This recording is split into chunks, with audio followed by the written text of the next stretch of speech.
Hello everybody, welcome to the safariLIVE pre-drive drive, and well, it's Batman and I this afternoon. Oh, Craig, which way do I go? Panic. Why do you say we have to go right? You don't know. Okay, we're going to follow Craig's directions. I think that's what we're going to do this afternoon, is that Craig is going to drive us around. Our goal is to get to Cheetah Plains to find Kuchava. This is the goal of this afternoon's safari. I don't know if Kuchava has been found, but I'd really like to go and see her and have a look and see if she's around. But Craig's going to have to get us there. And I don't know, Craig, can you get us to Cheetah Plains from here? And I've twisted and turned woo, through this little dodgy bit here. That was easy though. You know, that's the fun thing at the moment, is that most of the roads are pretty eroded, and it actually makes it quite fun to go through some of these little dips and gullies and things. Not that it's any serious off-roading, but it's just nice rather than just driving on nice smooth dirt roads. So that's good. Craig, you've gone very quiet now. Are you doubting yourself? Come on, talk to us, Craig. Okay, everybody say it with me now. We're going to say, come on, Craig, on three. Are you ready? Okay, 1, 2, 3. Come on, Craig. That's so funny. Everybody in FC also shouted, come on, Craig. And we have to show you what Craig looks like again, in case you've forgotten. Craig, am I the only one that's got you on camera? Okay, so it seems like it's just me. That'll be maybe another challenge for the day. But I think Jamie's going to try and follow up on the royal family, if I'm not mistaken. And then Brent is walking. He was umming and ahhing between walking and the tent. And I think they've pushed for a walk, which is good. I hope he finds lots of insects this afternoon. There's been quite a few of them. Some interesting ones. Oh my gosh, leopard tortoise. Hello, leopard tortoise. Look how cool that leopard tortoise is.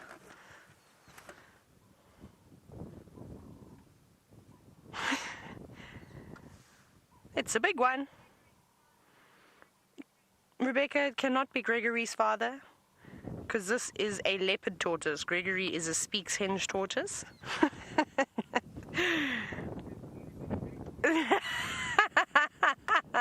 Sorry, Rebecca's being naughty.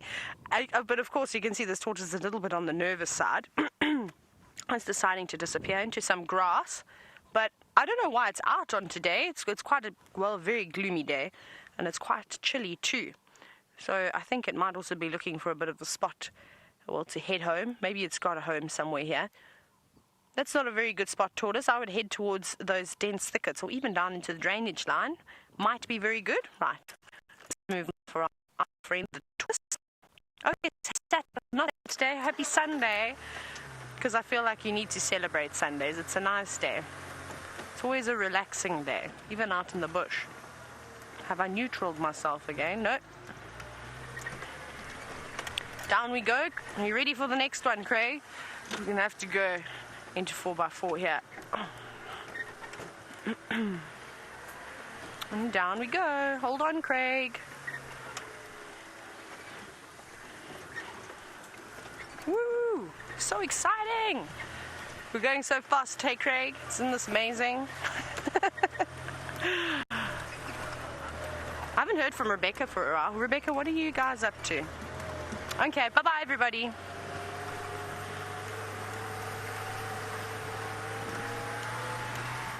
This program features live coverage of an African safari and may include animal kills and carcasses. Viewer discretion is advised. I personally cannot think of a better way to spend a Sunday afternoon than relaxing as contentedly as this particular leopard stretched out across the boughs of a marula. This is safariLIVE. Ready.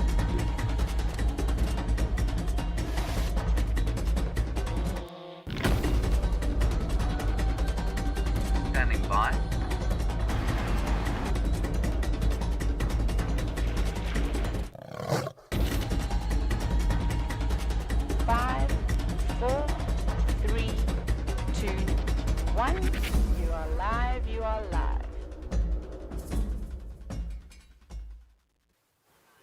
A very good afternoon to all of you, and welcome on another cold and cloudy sunset safari, where once again our rainy season is proving to be actually properly rainy.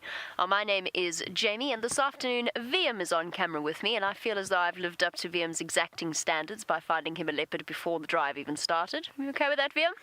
That's not a bad way to start off an afternoon. You are watching this live from a place called Djuma Private Game Reserve, which is in the Greater Kruger National Park area of South Africa. So right up in the top northeastern corner with 8.5 million acres of contiguous wilderness. I felt I had to throw that in since James is not here. If you would like to send through your questions or your comments, please send them through on hashtag safariLIVE on Twitter or email through to questions@wildearth.tv. As I said, a spectacular start to a Sunday afternoon. Karula looking thoroughly content and rather full, and I think having taken some time off from her mothering duties. I have to confess that as much as I enjoyed my time in the tent this morning, I was slightly jealous of Tristan and his marvellous leopard sighting, with the three of them all wandering around. And if you have just discovered this live stream, first of all, welcome to your new addiction. Second of all, this is Queen Karula of Djuma, and she has two just over a year-old cubs, Hosanna and Shungile. I heard tell that Brent is on foot searching for the cubs to see if we can have all three on this afternoon sunset safari. I think that sounds like fun. I'm not quite sure what Taylor's doing or what her plans are. I heard a rumour that this afternoon she's going to be taking directions from Craig, who is on camera with her. So we'll see how that turns out. We might have to go and fetch Taylor from the gate in the Southern Sabi Sands. Rebecca would be able to find her way, though. She's been lost there before. We're being directed by the eminently capable Rebecca, ably assisted by, I think, Megan, but I'm not 100% sure. I'm guessing Megan. Megan May Nelson is acting as a D2, and this afternoon I think this promises to be a truly astounding sunset safari. I have high hopes for it. It doesn't really get better than starting out with this iconic image of a leopard stretched out across the Marula branch, looking very full. That is quite the belly Karula is sporting, which is always lovely to see. It means that she's actually managed to have a good meal and not sacrificed it all to her two cubs. Now, you might have noticed that we are sitting under a roof, and my conscience is now panging quite painfully, because, of course, we've been trying to do the VR with the gentleman from the UK. Oh, hello. You know, this is the first time she stirred. She didn't even move when we drove past her. But anyway, we do have our roof on because I thought it was going to start pouring with rain. It then, of course, did not. But we'll see how the afternoon progresses. What do you think, Karula? You're awake now, wide awake. There was an elephant here 2 seconds ago. I have utterly no idea where it went. You wouldn't think it possible to lose a large grey thing quite so quickly, but it's surprisingly easy. So that might be what attracted her attention. There might actually be a herd feeding in there, and that's what she's looking at. Perched and comfortable, and very well balanced, despite the additional weight of that belly. I noticed that with Tristan this morning, Karula has an injury underneath her eyes. Oh, Roof, you are in the way.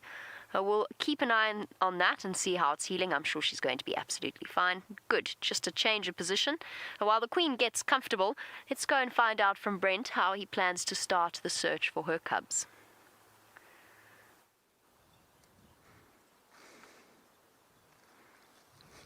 Well, you might hear him talking in quite a soft voice, and we're out in bushwalk, but because we wanted to see if we could find a leopard on foot, we drove out, parked the car just down the road, and we hadn't been walking for 3 minutes, and we nearly stepped on Hosanna, and he's just here.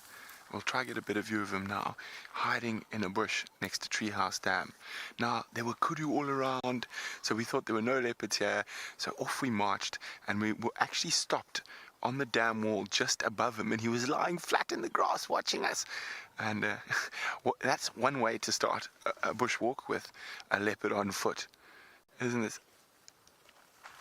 Oh, Herbie's just let me know, and this is why we have Herbie with us, because out of nowhere and elephants appeared. So we're on foot with 2 members of the Big Five, and I'm so excited. I forgot to mention my name. You don't get to start a bushwalk like this every day. Now, what I think we're going to try to do is move into a position that's a bit safer. Oh, by the way, hi, my name's Brent Leo Smith. I have the most excellent cameraman who's got a bearded Sisyphus thumb just waiting to give you a hug or a hook, I'm not sure, with those thorny branches. And his name is Brian Joubert. Together, we're the killer bees. And this is a killer way to start the sighting. Elephant there. Leopard or elephant to the left of us, leopard to the right. So we're going to sneak over the wall and get into a position where I think we're going to be able to sit and maybe watch if that elephant moves towards where young Hasana is. Let's go. Isn't this exciting? Now, Shongile must be around here somewhere as well. Let's see where that elephant's going. I think that Ellie's on a different path now. He's seen us, and what he's doing is he's putting the water between us and him, so he can be a big deal from the other side. Brian, I actually think I recognize him. Do you think this is the one who visited us at the tent? Oh, it might be. Do you think he remembers my voice? Maybe. Doesn't want to get another talking to? Maybe recognized you. Yes, that's why he made us. He understands my personal space. Now, I'm just going to wait here to see where he moves before we move. But this is, it's not often you get to start a bushwalk with 2 members of the Big Five within the space of minutes. You can see he's quite relaxed. He's feeding away now.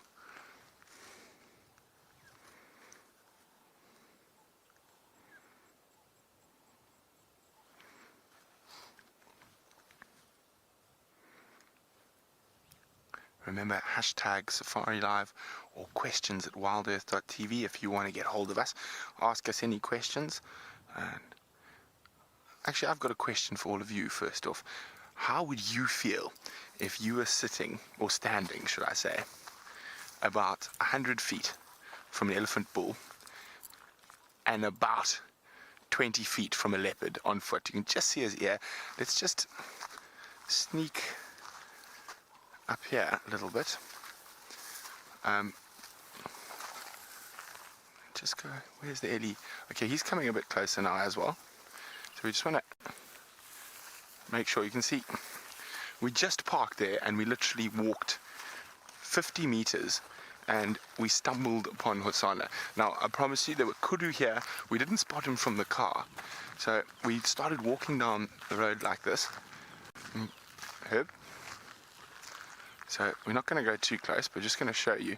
So you can imagine we were probably about 4 or 5 feet from him when we spotted him. And we're just trying to see the advantages of the killer bees on bushwalk is killer height, because it's the tallest bushwalk combo you can get. I'm just trying to see if we can see him without disturbing him. So obviously we don't want him to move. But we saw him from literally a couple of feet away. No, I don't want to. We can get a tuft, but so we don't want to scare him. So we're pretty sure it's Hosana. So you can just see the top of his head. We're now about 15 feet,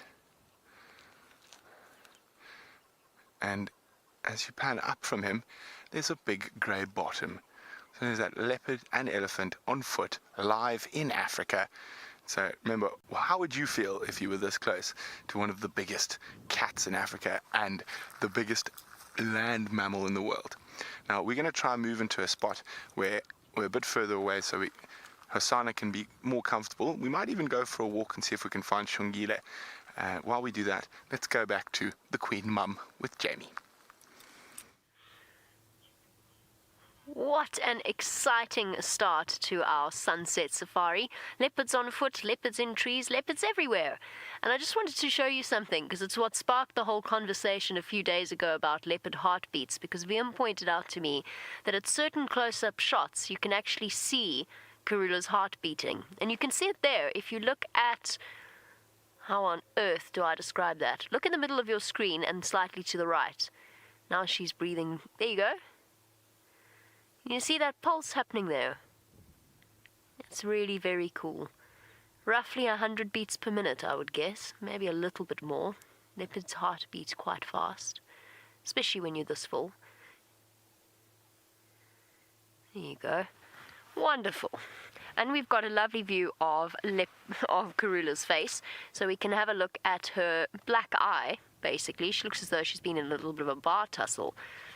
Not too serious. I'm sure she's going to heal up nicely, but that's a painful area to have an injury, and it's probably quite uncomfortable, and it looks as though it's seeping a little bit. I can't see if that's a tick or a little bit of pus, but it looks as if it's seeping a little bit. Shame, girl. What happened to you? She doesn't look too concerned. In fact, she couldn't look less concerned if she tried.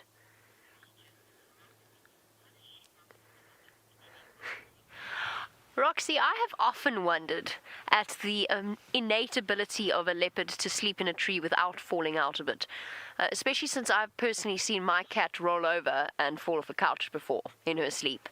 So I do often wonder how leopards manage it. They can. It is just the way they do things. Often you'll see them sleep like this with their legs on either side of the branch, which helps to anchor them, and the tail does as well. But I think they've just got that instinctive sense of balance, and it's, you know, they start sleeping in trees from when they're 2 months old. If the cubs start climbing up the trees, practicing their skills, and then dozing off in the branches. So I guess it's just something that is a combination of innate ability and learned behavior. But I do wonder that they obviously don't stir much in their sleep, because you could just imagine them stretching and rolling over and then all of a sudden finding themselves plummeting to the ground. It just doesn't happen, though. And of course, the last leopard in the world that it would happen to would be dignified Karula. There's no way on earth. We have seen leopards fall out of trees before, but that's usually when they're trying to hoist a kill, and it goes horribly, horribly wrong, at which point they look rather embarrassed. I'm thinking of you, Tingana. The dominant male leopard in this area tried to hoist a warthog, and didn't manage it. I know you wouldn't do that, my girl. Don't worry, I've seen you do it many times. Oh, shame, her eyes watering. She's crying. Crying at the thought that we could ever think something of her like that. Shame. It must be sore. Must be very uncomfortable. She's not twitching, though, as lions do when they're injured around that eye, or injured around the eye. It's just a little bit blinky. Okay, sleepyhead, we're going to sit here and enjoy Karula's company for a little longer. I wonder whether or not her son is feeling slightly more awake.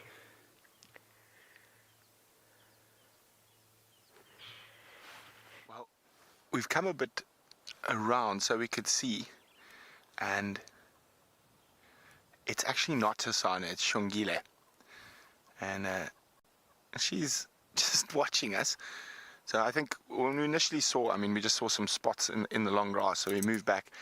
And I'm pretty sure it's Shongile now that I've gotten to a position where I can see her a bit better. And as you can see, she is not perturbed with our presence at all. And this is the second time I've been able to sit down with a wild leopard live in Africa, enjoy it with you guys. It is a very, very special thing, and it's not something you get to do often.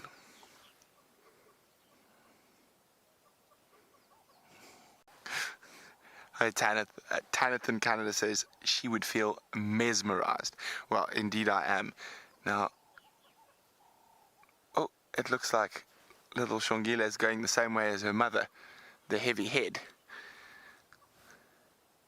Now, we're definitely going to come back to her at some point, but I think we'll leave her snoozing for now and see if we can find that troublemaker that's her brother, Hasana. Now, that elephant's headed off to the south. Now, Hasana could literally be anywhere within about a 500-meter circumference from where we are at the moment. Yes, no, she's gone fast asleep now. Shame. Shame, little Shongi. Oh, she's too sweet. I know, she is definitely very fast becoming my favorite leopard.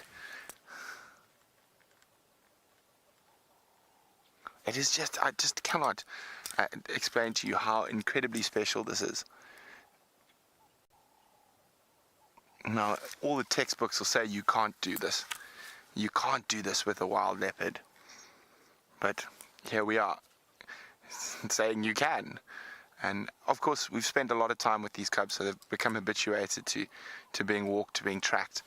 But even never like this, and in all the leopards I've tracked and habituated around Africa, I've never had a leopard as relaxed as Shongile is on foot. But without further ado, Madam Taylor is out, and she's got something that we've seen Hosana swallow before. That's a good, description of my dwarf mongoose being swallowed by Hosana. But yes, we do. We indeed have one mongoose. The rest of the family had scuttled away. Oh, sorry, Craig, I jumped in front of your frame there for a moment. I didn't realize how low down we were. But yes, we've got one of them, and the rest of the family is somewhere here. I've started to see them. My name is Taylor, and on camera with me very quickly this afternoon is Craig. But let's have a look at that mongoose who's on the log, just over there. We've been sitting here for a couple of minutes waiting for these little creatures to come out of their hidey holes. And they're not very active today because it has been so cold and rainy. But it seems as though they're livening up a little bit because there has been a break in the weather. The clouds have lifted. It's actually warmed up, and the wind is starting to get a little bit less. It's 76 degrees Fahrenheit, just in case you were wondering. So it's not too bad. Even though I've got a big jumper on, or big jersey on at the moment, I actually don't need it. I might take it off. It's getting a little bit toasty, but that's good for us, because that means that if we sit here long enough, we've already been here for about 5 minutes or so, waiting for them to come out, the rest of the family might come out too. And I thought I'd seen quite a lot of tails dashing into this fallen log. So I wonder if they will come out. I'm just looking over my shoulder now, just to have a look. Nope. It doesn't seem like anybody. It seems like there's only one that is just making sure, or keeping an eye on us. Now, this is a live interactive safari, so if you'd like to, of course... Oh, have you spotted another one, Craig? Well done. There we go. They're starting to move around now. You're welcome to send any questions or comments or beautiful screenshots that you've got to us. You can hashtag safariLIVE on Twitter, or questions@wildearth.tv is an email address that you can get hold of us. And this is a really nice spot for the dwarf mongoose to head to. They are gregarious, so they live in groups. But they've got a lot of different places that they can indeed hide in. So they've got, of course, this big fallen log. They've got a couple of guarri trees, long grass. Oh, they see they're all coming out from all the little crevices now. So that on a day like today, they'd be nice and warm. There might even be a low-lying termite mound somewhere around here. I'm seeing little feet moving. We just have to be patient. They're coming out now. Can you still see them again? They're in there somewhere.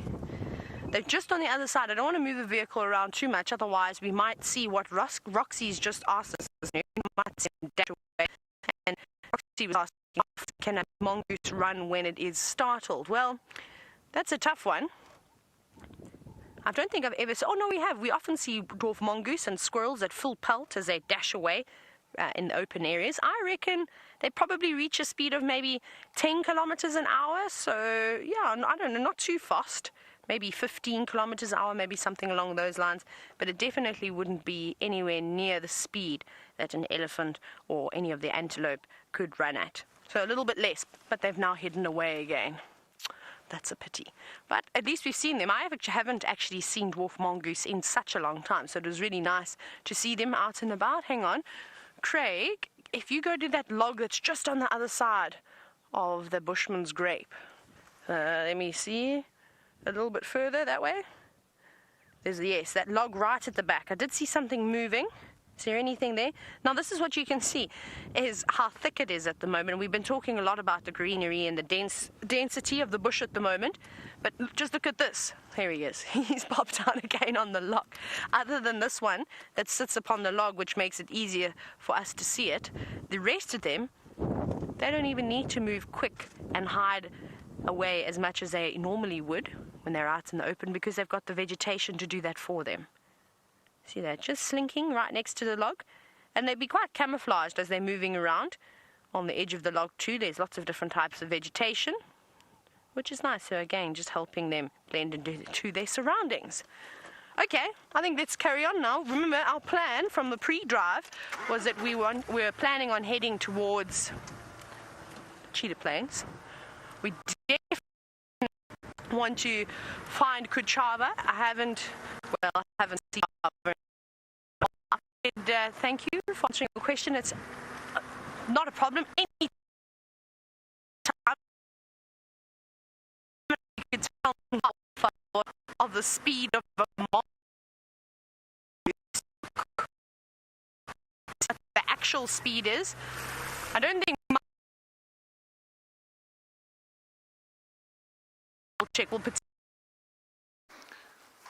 welcome back. It seems like Taylor's in a bit of a bad signal area. Well, there we go. That's Hasana, Mr. Fat Toes. He's got a massive track for a little leopard. I mean, look at the size of that. That's bigger than his mom's. So we've come up to the area where they were. So now we know Hassan has also moved down. And so we now know where to start looking. So we're going to start heading in the opposite direction again. So we saw Shongile's tracks a couple of seconds ago. And we all know Hasana loves a good tree. But even more than that, he loves a good thicket that he can roll around and flatten all the grass. So we're going to have to look quite carefully. So there's Hasana's track. I think, if I had to think like Hasana, I'd go this way.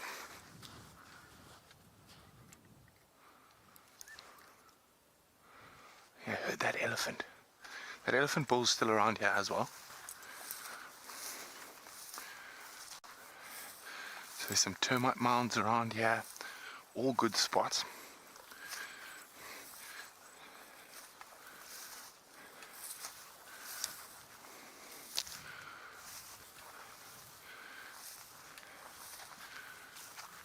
So Tristan's in final control. That one. Tristan's in final control. He says this is the tree that they were in this morning. That exact tree. So he's around here somewhere. So Hannah says, can you tell the difference between Karula, Shongile and Hasana's tracks already? Quite easily. Hasana is much bigger than his mom's. And Shongile is much smaller. Karula's in the middle now. Now, you can see I'm walking very, very slowly. So in these circumstances, often you will see a leopard literally at sort of the edge of my stick. Now, the trick is, with leopard tracking normally, is what one must do, is you must see the leopard. It's always a good start. But as you see it, you go, ooh, and you pretend you haven't seen it, and you wander away. Because they rely so heavily on camouflage, if you start staring at the spot like that, they'll sometimes become aggressive, and especially if you spot them at a very close distance. So even a youngster like Hasana might get a little snarly from sort of under 5 meters, but this is how you find leopards in the Sabi Sands. There's no collars, there's no telemetry, it's good old-fashioned tracking, and I nearly said a bad word, it's very good fun. I was going to use an old English adage.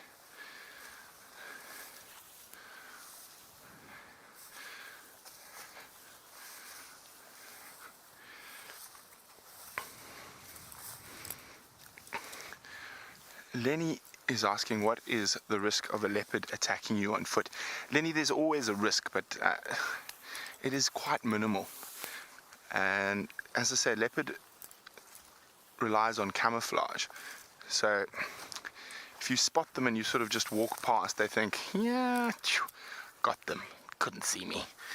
But of course, if you keep staring at it, or you keep consistently walking and pushing an animal that's not comfortable, it can be very risky. Now, we don't really fall within the leopard's normal sphere of prey, especially not the killer bees. At 6'4", we're quite safe. But, and also during the daytime, man's the dominant diurnal predator. So there's a very good chance that they will just run away. So we're going to keep checking very carefully. I said we've got to go quite slowly because Hasana literally just could be lying under a little bush right next to us. So we're going to continue very, very slowly, but it seems like Madam McCurdy has found a very smelly antelope. They are indeed smelly, but luckily we are upwind of the waterback, and we are looking at a very pregnant female. Can you see that? She's got a very big bulging belly, and I don't think that's grass that she's been eating on this summer. I think that there is a little calf inside of her, which is exciting.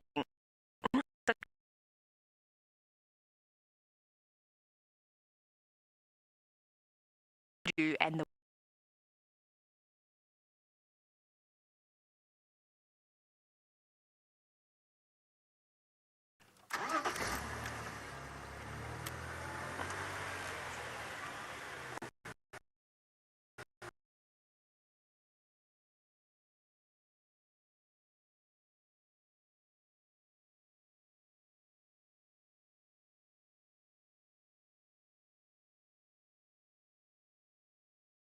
So we're still stalking through the grass. We do apologize that Taylor has disappeared again. Now, we've checked all the prominent marulas and prominent termite mounds. So we're going to head back towards where we left Shongile and going to check in the little ravine below. Now, we've already run into a bit of a snafu, as in, I don't know if Brian did, but I definitely walked through a massive pepper tick nest. So I'm going to try to get to the road and get some of them off. I'll show you the age-old method of removing pepper. Oh no, there's a better one. And now I'm walking a bit quicker because I'm trying to get these ticks off my legs before they latch onto me.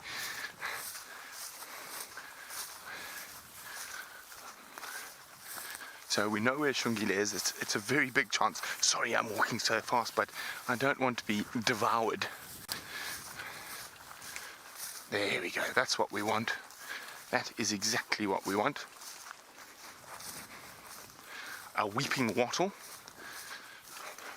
Oh, sorry Brian. I'll break you a branch as well.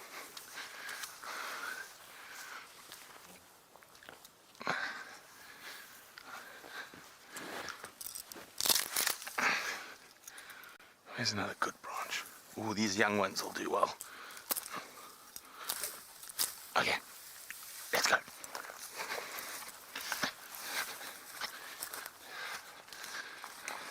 Now this is the stuff we normally do when we're off air, so you don't see how silly we look.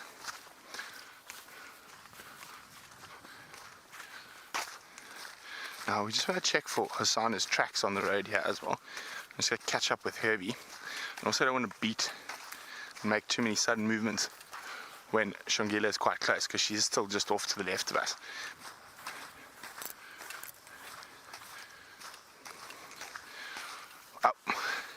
So Jennifer's saying, do the pepper ticks actually have a nest? Well, Jennifer, it's where they're born, so they're actually just baby bigger ticks, and there can be thousands upon thousands of them. So I'm just going to move past where Shongile is so she can't see us, so we're behind the damn wall. Okay, now here comes the fun part. I think I'd have to, I don't know if you're going to be able to. Let's see if we can spot one. That's why they're called pepper ticks. They are the size of a grain of pepper. Ah, die. Okay, so generally you can't get them all individually, so it is quite painful, but it's better than being eaten alive. Oh.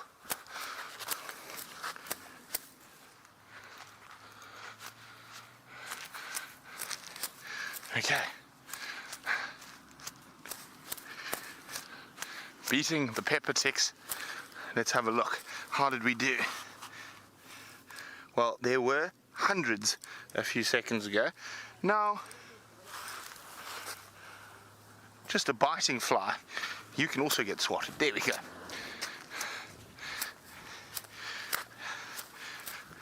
Okay, Brian, do you want a beating? Yes. Okay.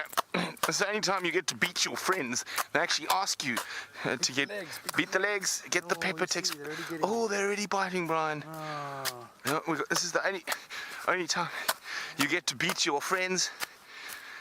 All of your shorts. Oh, Joe. I think Brian got more than me. Yeah. But while we beat each other, let's go across to Taylor, who's got something even taller than Brian and I. We've got a big giraffe. We've actually got a couple of giraffe. I'm going to just duck over here, scattered all over Gowrie, Maine, which is wonderful. And I hope that they decide to stick around. It seems like it's a group of ladies, from what I can spot at the moment. We'll have to take another look, though. And I wonder if there are any more that are perhaps lurking in the far distance, hiding behind some of these acacia trees. And there's lots of bush willows and marulas around here. But she is lovely, isn't she? I think today is going to be a good day. I must tell you, I wasn't very optimistic in the beginning when we started going out, because the wind was howling and it was really not pleasant. But then we got a couple of sun rays, and it's proving to be quite fantastic, because we've had, well, we very briefly had waterbuck, and then we've also had this beautiful giraffe, and I suspect we're going to have a lot more animals this afternoon. But isn't that lovely? There's another one just through here, which is feeding on a marula tree. And, well, normally marula trees are nice and tall. Sometimes the branches can actually be quite difficult for even the giraffe to feed on. But this one's growing slanted, and it's also got lots of small branches coming out of the sides. I think an elephant must have had a push up against that one. Maybe it tried to push that tree down. And she's loving it. She's going, this is fantastic. Thank you, elephants. And look how she's actually having to use her tongue. See, normally what we see is the giraffe very delicately pulling the leaves off with just their lips. But now when the branches are so high up like this, they really have to tilt their noses towards the sky and then poke those very long tongues out. Look how cool that is. Now they've got exceptionally long tongues, as you can see there, though she's not really showing, well, all of what she's got hidden away. But it's about 40 centimeters, so that's about a ruler and a third, which is quite cool. Imagine having a long tongue like that. I think children would like to have a long tongue like that. Hello, girl. Oh, wow! We got the third one. Look at this one. It's come and stood right next to us. It's probably about 20 feet away from us. This is amazing. We're covered in all the oxpeckers. Now, I'm trying to see if this is a girl or a boy. It also looks like another girl. So we've just got another vehicle coming past. I think they're going to try and squeeze past us. Craig, I think what we should do is let's oh no, they're very kindly, they're going to go all the way around. Fantastic. Thank you so much, guys. Thank you. That was really nice. So I'll get to your question now. Sorry, that was so kind of these guys. They pulled right off the road from us, then they went all the way around as to not disturb this giraffe sighting. Thank you so much, Chitwe Rangers. Very cool. I think that this is wonderful. And they just seem to Sorry, Rebecca, I know you've told me this question now, you're about to tell me for the third time, but I can't remember it. I keep getting too distracted this afternoon. Ariel, you were wondering if giraffe were in the horse family. I suppose if you look at a giraffe, they sort of kind of look like, I suppose, a camel with a long neck and all sorts of things, and there's quite a few names given to giraffe. One of my favorite ones that people will say is they describe them as the tall horse, which I think is pretty cool, but unfortunately not, Oriel. They are not related to horses. Giraffe don't really have too many relatives other than one, which is known as an okapi. Did I say that correctly? Yes, okapi. And you see them in the Congo. That's an animal that I'd love to see. But other than that, and I'm sorry, I don't have a picture to show you, but we can always try and search one on the interweb. We might get lucky. But they're really cool too. They've got long necks, but not quite as long as the giraffe. They also look like they've got a bit of zebra in them. They're a really interesting creature. But look at all the oxpeckers. You can see that there's a juvenile oxpecker right in the middle. The one that hasn't, you can't really see the red beak and the yellow eyes, so it's just sitting on the top left shoulder of that giraffe. So that's a little one, and that's probably feeding with its parents, still learning as to what it needs to do when on an animal. And look at that incredible scissoring motion. It actually reminds me of a sewing machine. I think the way that they, obviously they're not sewing, they're just sort of scissoring through the hair as a hairdresser would do if she was cutting layers. And they're just filing through, getting the ticks that are all covered in Brent at the moment. Actually, Brent needs an oxpecker. They would help him out quite a bit, actually. It would be quite interesting to have an oxpecker jumping around on you, though. But that's exactly what they're feeding on. Is those smaller, little ticks. And then the yellow-billed oxpeckers, which are the rarer ones. We don't see them very often, but you can see them every now and then. They eat the bigger, sort of the ticks that looked all engorged. They will feast upon those. Those are delicious for them. Well, I suppose as tasty as a tick may seem, I don't think that they're too tasty. Look at them. There's actually even a little giraffe. Craig, did you see the small one that's just jumped out there on the right? Look here, there's a youngster. It's probably, I would say, maybe about a year old, maybe even a year and a half, pushing 2, somewhere around there. It's actually not too young at all, but it's quite deceiving with the way that its legs are hidden in the long grass. Now, Marcy, you were wondering, how do you sex a giraffe? It can be quite difficult, especially if you can just see the tops of their heads, like we can in this case. Then it's a bit tricky. And when they're young, it can also be a bit daunting and trying to take a guess, because you really are taking a bit of a gamble. But with a female, she's got long, sort of slender ossicones. Those are those little things protruding from the top of her head. And then they have black tufts of hair on. And then the boys normally have much thicker, sort of shorter, more stubby ossicones, and they've got a bald patch on the top of their heads. So that's an easy way, but when they're young like that, then you sort of need to look for the bits and pieces that make a boy and a girl a girl. Have a look for those. It'll be a little lump underneath the stomach, and that means it's a boy when they're that age. But as they get older, like this is an adult cow, this is a big girl, so you can see how long and slender they are. But we'll see, there's not many males here. I haven't seen one yet. There might be a big bull in the distance somewhere, so we'll keep an eye out for him. But I'm just so thankful that these giraffes are so relaxed. Look at that. There's lots of them. 1, 2, 3, 4. I think I counted 4 or 5 that are hanging around here. Well, I suppose we should use the correct term for a group of giraffe. And Amanda, you were wondering exactly that.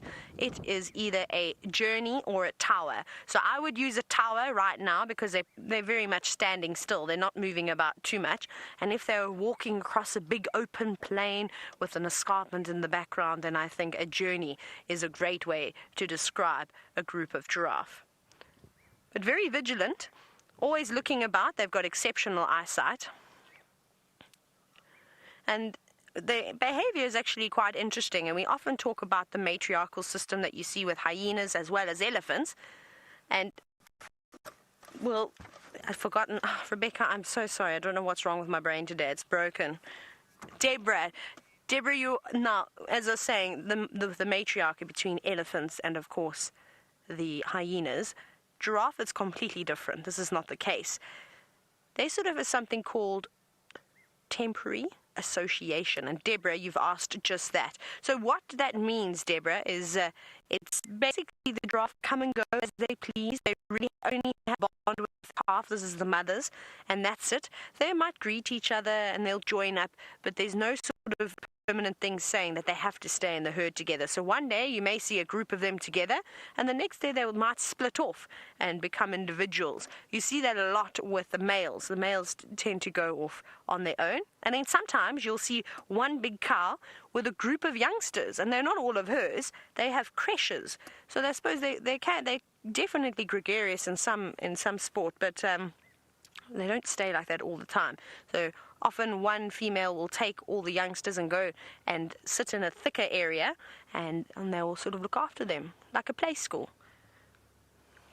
Now there's perfect timing, Rebecca, because there's a vehicle that's just actually pulled up behind us. I'm going to have to shuffle out of the way from them. We can't hog the whole main road. And just as these giraffe are walking down the road, we've got somebody else who could almost challenge a giraffe because of his height. So let's go across to Brent.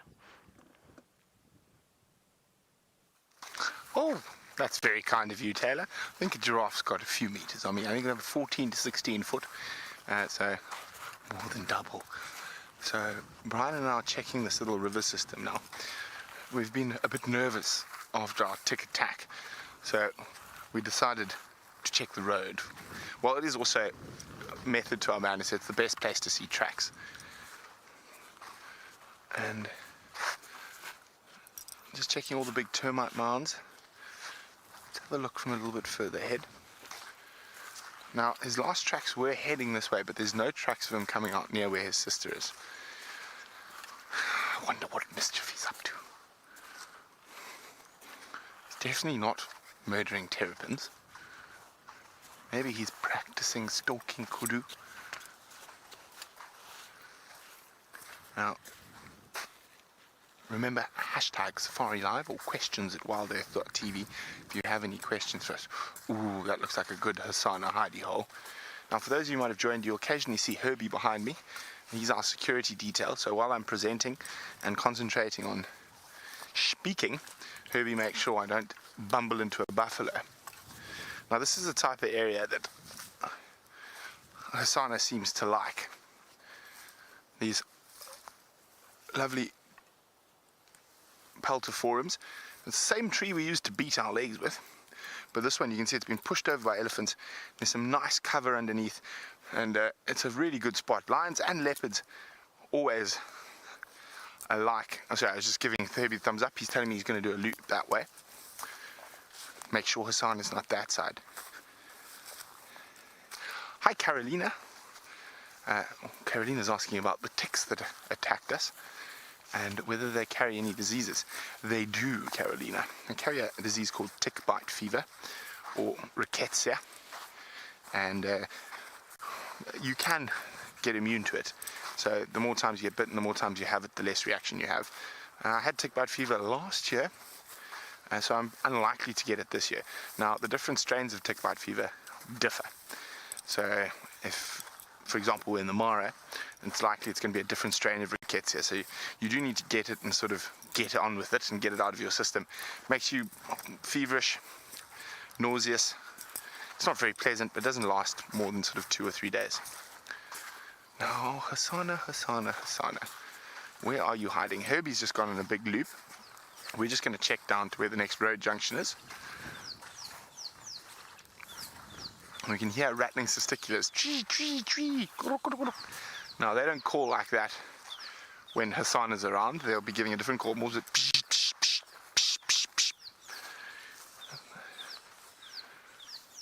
where are they? Ah, you spot it there. Right on the top of that bush. Oh, it's difficult against the marula. Oh, there's one down a little bit more in the open off to the right. You got him. There we go. A rattling testicular, making lots of noise. Now, I had a tracker who I worked with for quite a long time, and he unfortunately passed away last year, but he was an incredible man. And I'll never forget, and obviously we speak a lot about bird calls, so 3 blind mice is the chin spot batters, and orange-breasted bushshrike, coffee, tea or me. I'm a terrible whistler, by the way. And Simon says, but do you know what the rattling testicular says? I said, Si, I have no idea. He goes, kiss, kiss, run away. Kiss, kiss, run away. Like I do to all the ladies. Oh, oh, oh, oh, oh. Now, he was about 60 when I started working with him. And a massive man. About 120 kilograms. So that's 255, 260 pounds. But an incredible tracker. And he always also used to say, you never trust a skinny tracker because they've got to walk too far to find the animal. He finds them fast, so he's a good tracker because he's fat. He's an incredible man with an amazing sense of humor. Mr. Matabula. I still think my favorite trick of his is you sit on the tracker seat and you drive out, stop for leopard or lion tracks. And it used to be quite that, oh, you get off the chair. And he would walk with his hands crossed behind his back like this. And of course all the people on the car behind him. And then he would just turn around towards them and go, hey, don't check me. I'm not your TV. So yeah, he had lots of jokes. We had some scary times together. Now, the closest I've ever been to a fully grown adult male leopard that's not asleep under a tranquilizer was with Simon.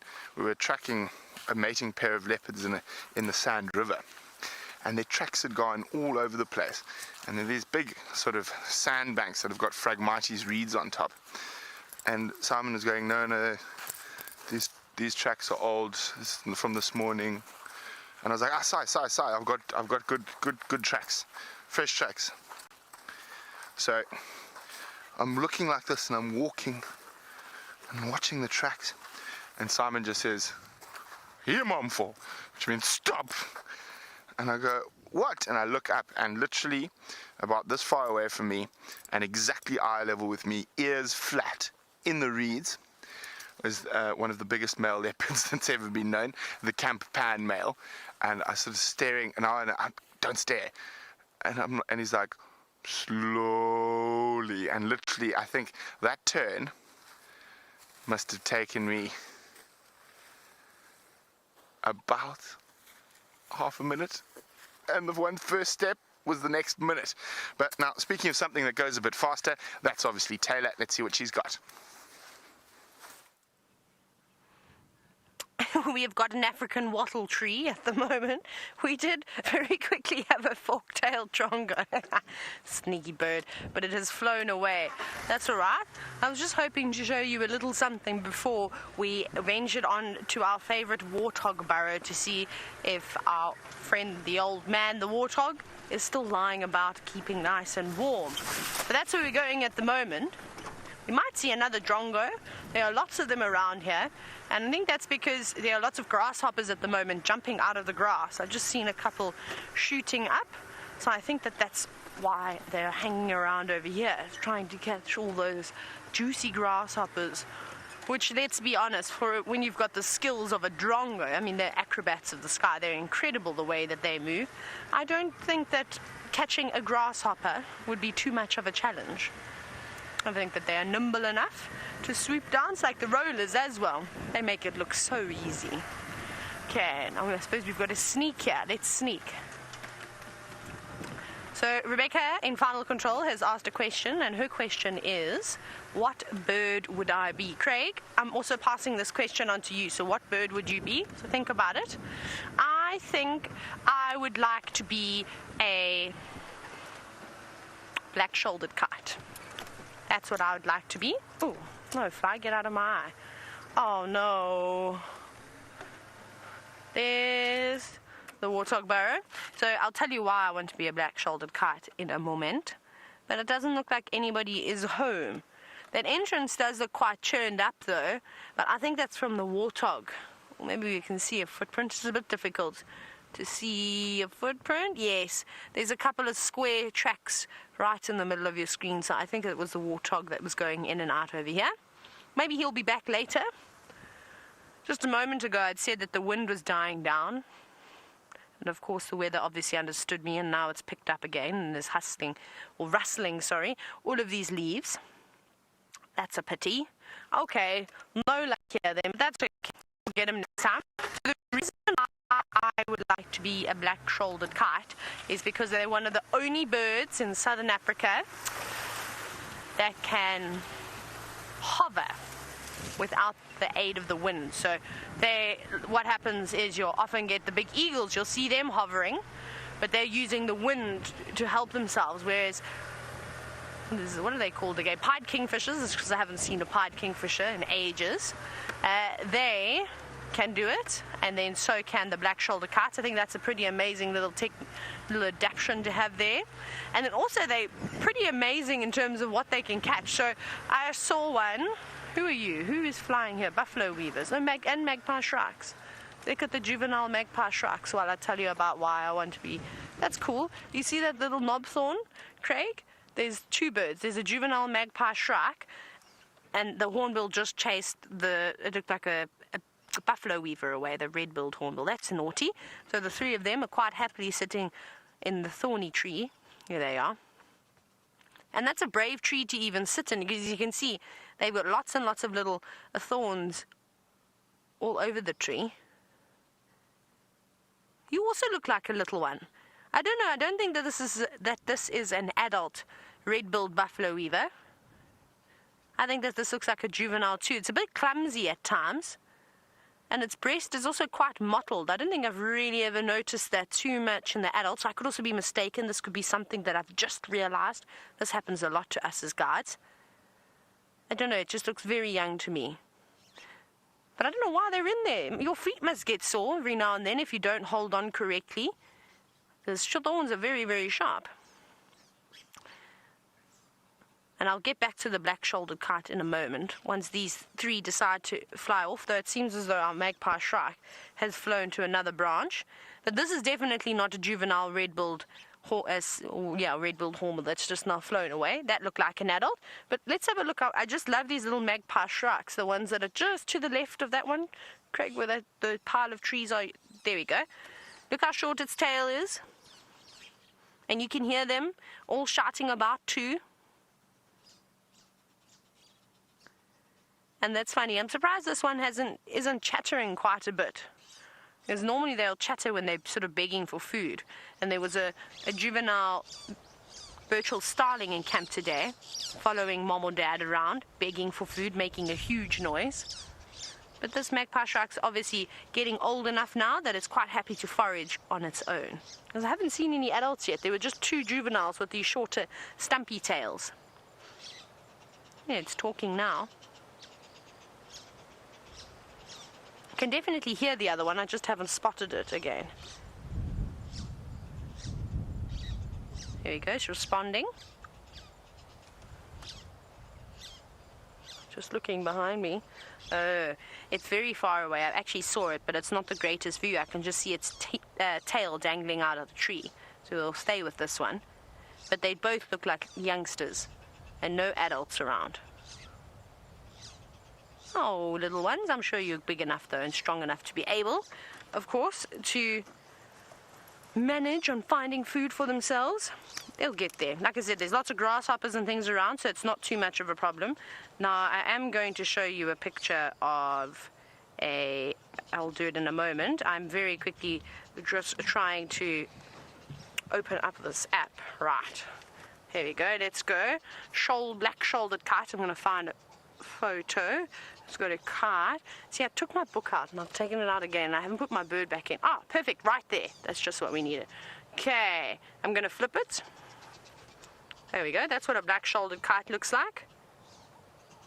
Beautiful bright red eye, the yellow feet, and then you can see the lovely black patches. Now, if you were going to be, well, technically correct, it's not really on its shoulder. Its shoulder's inside the bird, so you can't really see it, and I think that's why they want to change the name, or they have. I think they've already started the process of changing the name of the black-shouldered kite to the black-winged kite, which is quite interesting. And it's not because anybody's trying to sell more books. It's one of those things. They're just trying to keep all the bird names in a row all over the world, so you don't talk about one bird, a common name, and then there's the same common name for another bird that's a completely different species elsewhere. So they're trying to avoid that and change things like that. So I just think they're incredible raptors. Like I said, I saw one in Kruger. It caught a red-eyed dove, which was pretty impressive. But red-eyed doves are quite big. They are quite large indeed, so that's why I think I'd like to be a black-shouldered kite. We're going to start missioning towards Cheat Plains, which is a little bit of a distance away, but let's go take another look at the Queen herself.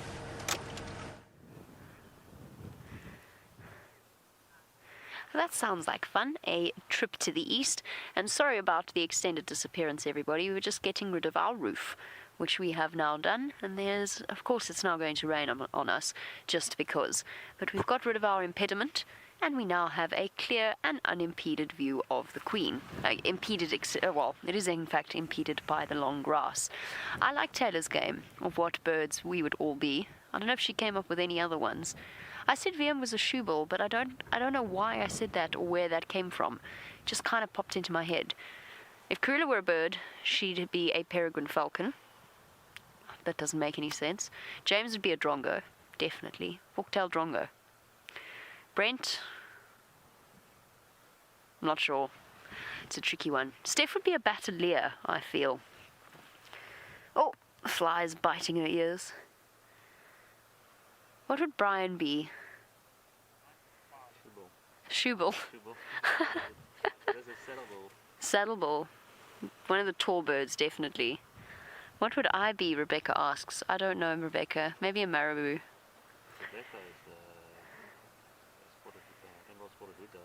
Oh, that's lovely. VM says that you would be an emerald-spotted wood dove, Rebecca. I love those birds. I think that's a lovely thought.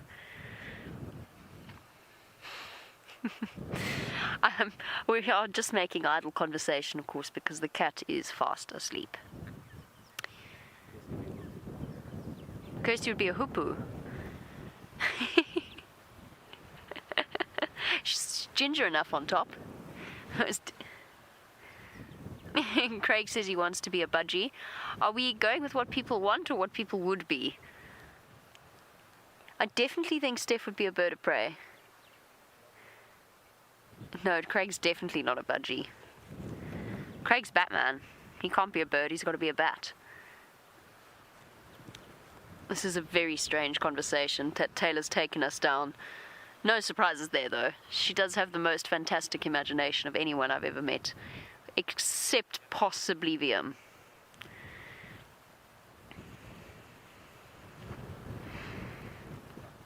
Yeah, James definitely fork-tailed drongo. Small, intelligent, occasionally known to mob things slightly larger than himself.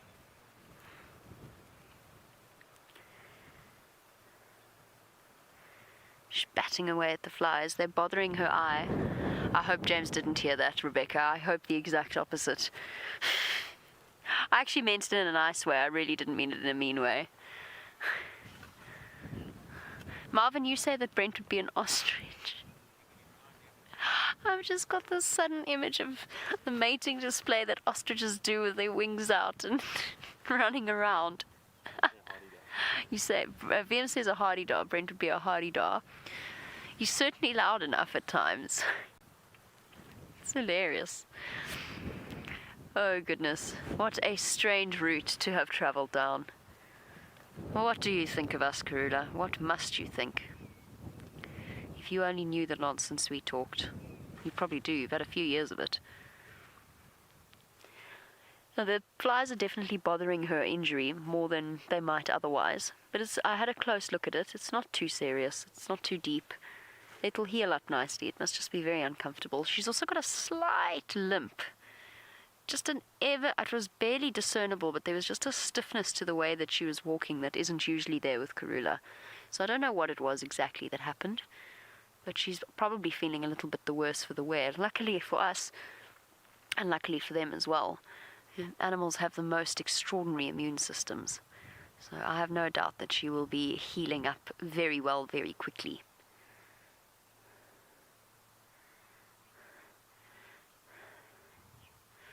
Okay, well, since we've got a puddle of spots in the grass and Karula seems to be relaxing, let's go and find out whether her daughter has any plans for the afternoon.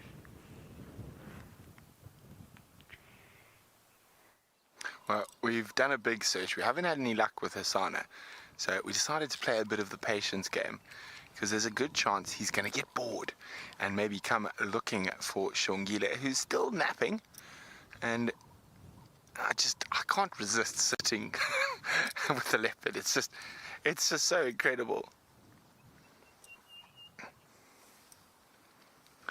And hello, Sophia, who's 8 years old. Sophia would like to know how many hours a day does a leopard sleep? Well, Sophia, 16 to 18 hours on average. So they really like their nap time. Now, the reason for this is because they get very hot. They can't move around too much, otherwise they get too hot to move. So what they do is they snooze till it gets cool. Obviously, on a day like today, it's quite cool, so they could probably move around. But because they're so used to snoozing, they're going to snooze, like her mom and what little Shongile is doing at the moment, having a good snooze. Now, she's so well camouflaged there. Now, some of you might be a bit worried that I'm sitting so close to the water's edge, And of course, there could be Boris the Blade about. But don't worry, Herbie and I have checked the whole perimeter. There are no crocodile tracks here, or no sign of where a crocodile's been sleeping. Now, Shongile keeps every now and then looking slightly more to the west, and I wonder if that's where Hosana is. And we were in that area. It's where we got mauled by the pepper ticks. So I'm sure he's close by.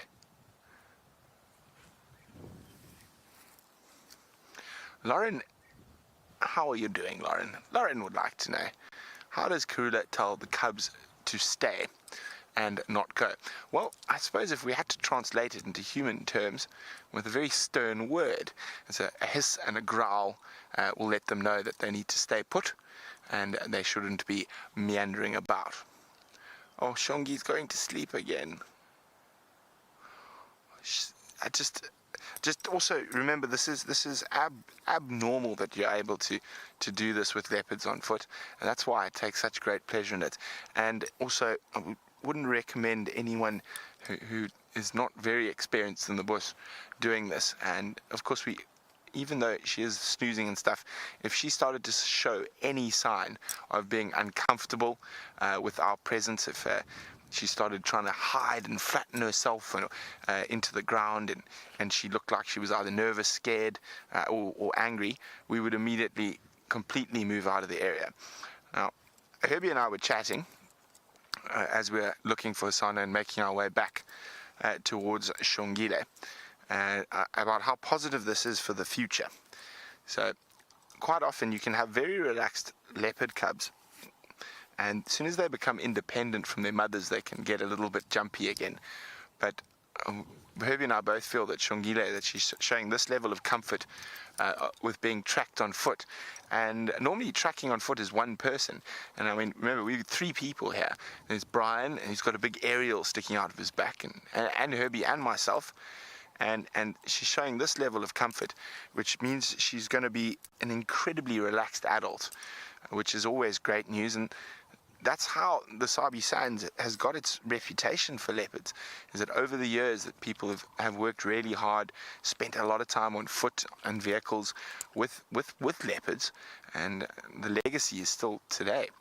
And I mean, the real habituation process with leopards started in the 70s. Before, if you saw a leopard, you were lucky.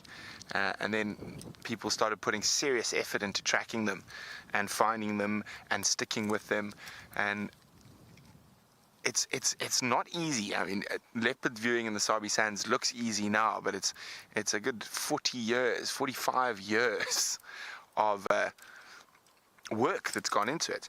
So I've had the fortunate experience of being in sort of lots of different places in Africa, in areas where the animals aren't habituated, and it takes an incredible amount of time.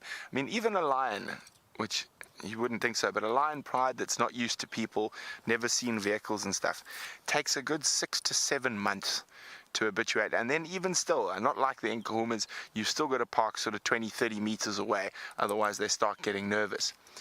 Leopard can generally take years unless you've got some luck, and the luck of the draw is you need to be very lucky, and one of the females you find needs to have very young cubs, because then you habituate the cubs. They don't have sort of that adult nervousness that animals have yet, and if you habituate the cubs, they will habituate their mother. Now, habituating adult male leopards that are nervous is probably the most difficult, and it can take 3-4 years to habituate an adult male that's not used to people yet.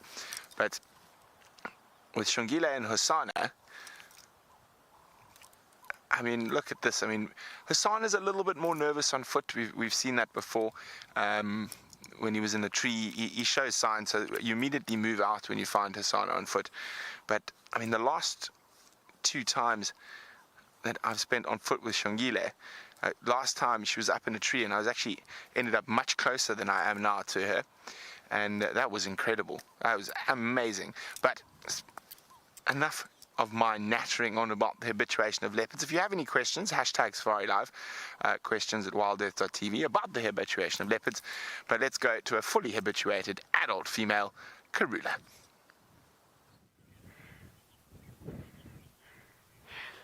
Luckily for us, Karula is indeed fully habituated and entirely comfortable with our presence. A little bit earlier on, she basically nearly rubbed up against the side of the vehicle on her way past, so she definitely doesn't mind us being here. I wonder in that situation with Brent if perhaps the observer is not being observed by young Hosanna. I wouldn't be surprised.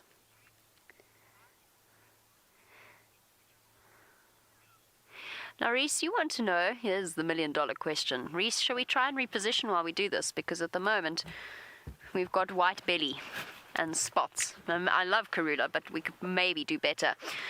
You wanted to know whether or not leopards can recognize or are capable of recognizing individual people. Yes, I believe they are. I think that if you spend enough time with them, like any animal, I think that they would come to recognize individual guides.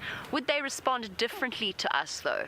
No, I don't believe so personally, provided they don't associate you with any kind of mistreatment or unethical guiding. So, for example, I have seen it in the past where elephants respond to different types of vehicles. The same would apply to her. If I were to bring Karula food, which I would never do, not that I don't love her, but that's just not how it's done. If I were to bring Karula food every single day in this vehicle, she would come to associate us with food, and every time she heard this vehicle or saw this vehicle, she'd come running towards us. But I don't think they treat individuals differently. Goodness gracious, this isn't much better, is it, Viam? It's pretty much as good as it gets for now. I don't want to leave her, though, because I'm certain she's going to get up and start hunting. So I think that they could recognize individuals. I don't think they respond differently to different people, again, unless they have negative connections with them. And I think it also always depends on the mood of that particular animal on the day. And Karula charged me once before, completely unexpectedly and out of the blue, and she was not a happy cat that day. She felt exposed. She was stuck in the open air of quarantine with her impala kill, and she was just thoroughly unimpressed with life. So it does happen that the animal's particular mood on that particular day does seem to affect them. Just interestingly enough, in terms of tone, because obviously Taylor and myself will speak with a higher pitch than the boys. That's just part of being a girl. But there is a certain degree that you do moderate your tone slightly, especially when talking to leopards.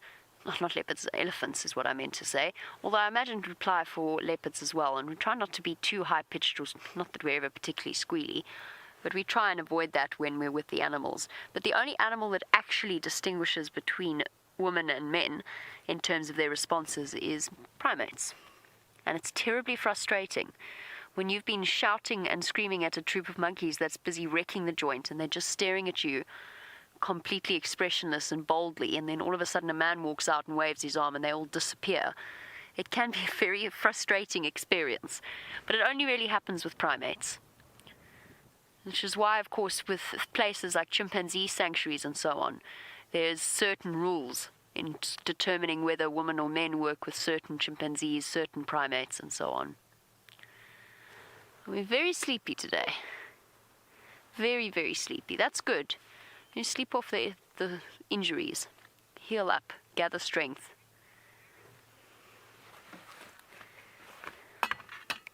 Sorry, Erica. Bear with me 1 second. You can make your way in. Erica, you want to know how far away leopards can smell what? Sorry, Rebecca. My complete apologies. There were several conversations happening at once. Human beings. How far away can they smell human beings? It very much depends on wind direction, Erica. I would say on a relatively still day at a distance of maybe a couple of hundred yards, a couple of 100 meters. But I'm not 100% sure on that. Brent, maybe it would be slightly more. That mean? No, I'm joking. I'm definitely not calling him smelly in any way. It really does depend. It really does depend on the situation and which way the wind direction is blowing. Sometimes they might not smell us at all. I don't know. I know they have a fantastic sense of smell, and I know that they utilize it in their everyday life to identify different scents and to communicate with each other. But I don't know. I have seen leopards walk right past a dead carcass and go looking in the opposite direction for it. Oh, don't you want to just give her a belly rub? Isn't that lovely? She's giving herself a little chest rub. So I think it very much depends on the circumstances. And let me actually expand on that a little bit more. Sorry, there is an entire conversation happening in my ear and in my other ear as well, which is just the guides communicating with each other as to the various sightings. If a human being were to walk through a few hours previously, they could probably still smell it. And they might even have a jolly good sniff around where Brent has been sitting with all of his pepper ticks a bit later. Shongile, once Brent is gone, might come and have a look around that area and just get a jolly good idea because they're curious. And a lot of the world that they experience is experienced through their noses. They chance they'll go and have a sniff.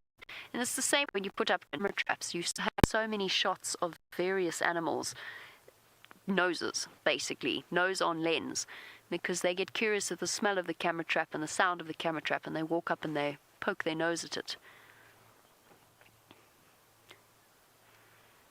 Hey, sleepy cat. I must say that the shots, we had far better luck when it was the drought in terms of the various predator sightings that we had, but they were never this beautiful. The contrast of the green and the gold of the leopard was just stunning. And hopefully Taylor's going to be able to find you something exciting and excited on Cheetah Plains. Let's go all the way across to the east and to her.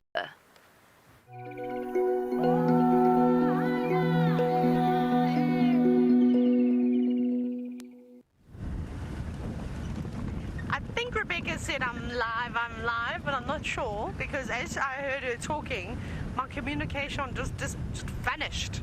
There must be lots of gremlins around here. I am here. Okay, thank you, Rebecca. I heard you that time. But we are safely on Cheetah Plains, and it's horribly windy here, which is not really great for us at all because with all of these big open areas, there's not really too many places for the animals to hide. Which would be a good thing if it was great weather, because we'd see all of them, because they'd quite happily be out in the open. But this wind is not great for us, because all the animals cannot hear as well, cannot smell as well with the scent blowing all the way around in circles. Rebecca, I just heard Jamie H. Can I have the question again? Sorry, I have to talk to Rebecca like this. There we go. That's fantastic, thank you. So it seems as though they're not so wonderful. Oh, look! Crowned lapwings. Now, Jamie H., unfortunately, this is not one of the big five, and Jamie H. was asking this afternoon.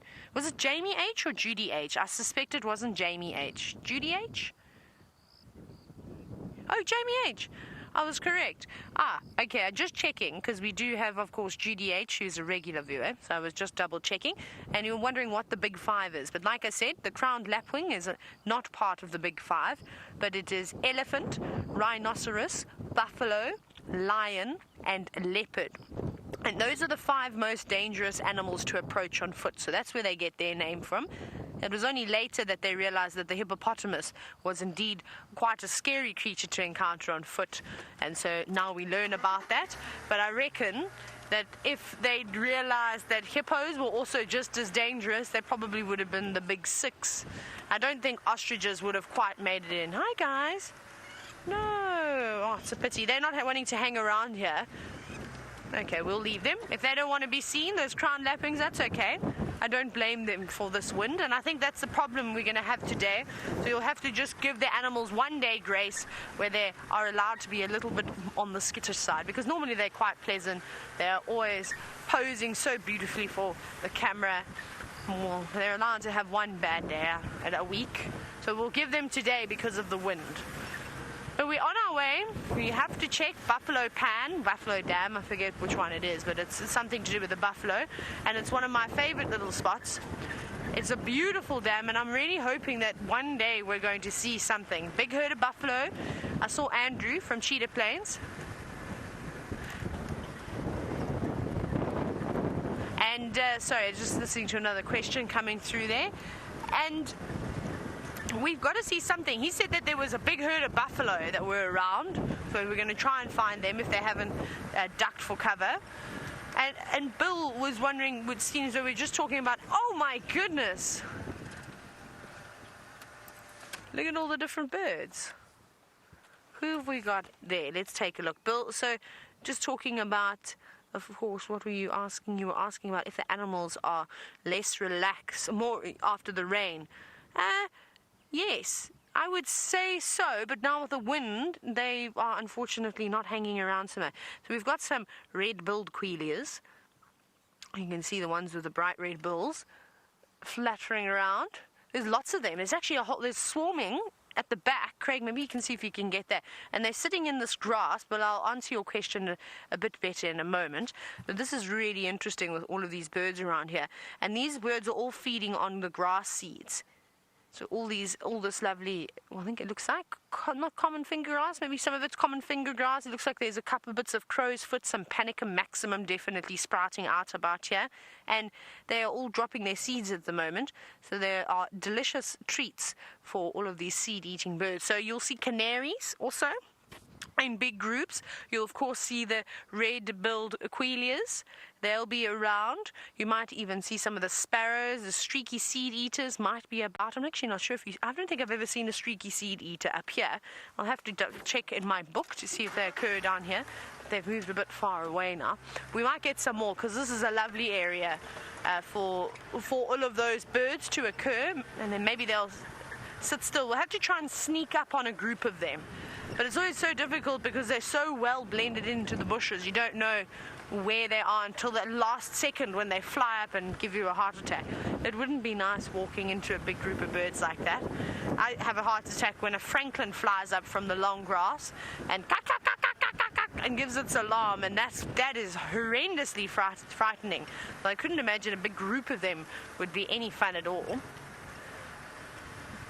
Right, here we are. We're at Buffalo Dam. What do we have? Nothing just yet. We're going to go find a nice little spot. There's actually my favorite little lookout point is just around the corner.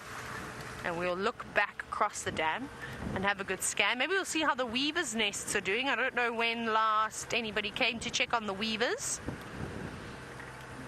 Let's see. Oh, this little gap is just for runoff of water, so we won't go in over there. We'll go around at the next one. Oh, a bit muddy here. Okay, and here is my favorite little spot. I like it because you can see most of the dam and the weavers. Here we go. So you can see there's not much here at the moment. It's just empty water, or big pan filled with water, but it's empty at the moment. I can't see a terrapin's shell. There's a bit of movement in the water. I don't know if you saw those splashes. Perhaps there are a few fish here too that are maybe coming to the surface to collect any insects that have unfortunately fallen victim to buffalo pan. Maybe some big catfish or tilapia. You never know what could be lurking in these waters. And then that is the tree that houses most of the weavers' nests. They don't look too active, do they? They don't look active at all. Let's see. There's one. There's one bouncing around. There's a couple of them sitting out and about. But you can definitely see they've obviously got their mates. They've joined up. They've sorted their nests out. And they've probably laid eggs by now. There's not any advertising going on, which we were seeing quite a bit of. We were seeing the males dangling from the underside of their nests, flapping their wings and shaking their bodies, trying to get the attention of the females. And, well, it seems as though they've all been successful. So well done, lads, on your hard work and building nests. Now, I'm not even sure if I'm live anymore. I haven't heard from Rebecca.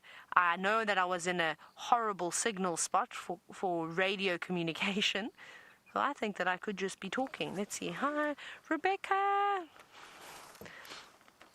Craig, you haven't heard anything, have you? Let's see. What I've done is I'm beeping my microphone now. This will be really funny if I'm not on air, and we just have to pretend like we are, Craig. So we'll carry on, we'll do a game drive. We'll just continue until we get confirmation. Well, sorry to just grab you away from Taylor. We've lost comms with her. But look at this. All of a sudden, Herbie went, hey! And Hosanna was sneaking closer and closer to us. He's just stopped on the opposite bank and he's watching us. So we've got both of the cubs now, Hosanna and Shongile. And I'm doing the same thing with Shongile as I did the last time we had her on foot. And I've slowly just kept talking and moved closer. And I've sat down now and she's actually gone completely flat and fast asleep. She's completely aware I'm here. I'm not whispering anymore. I'm talking normally. And Hosanna is also completely aware that we're here. So this is incredible that they're both calming down so much. And it's just so special. This is just something you don't really ever get to do or experience. And it is, it's absolutely magical. There's my one word, magic. Absolute magic. Shongile is a completely flat cat.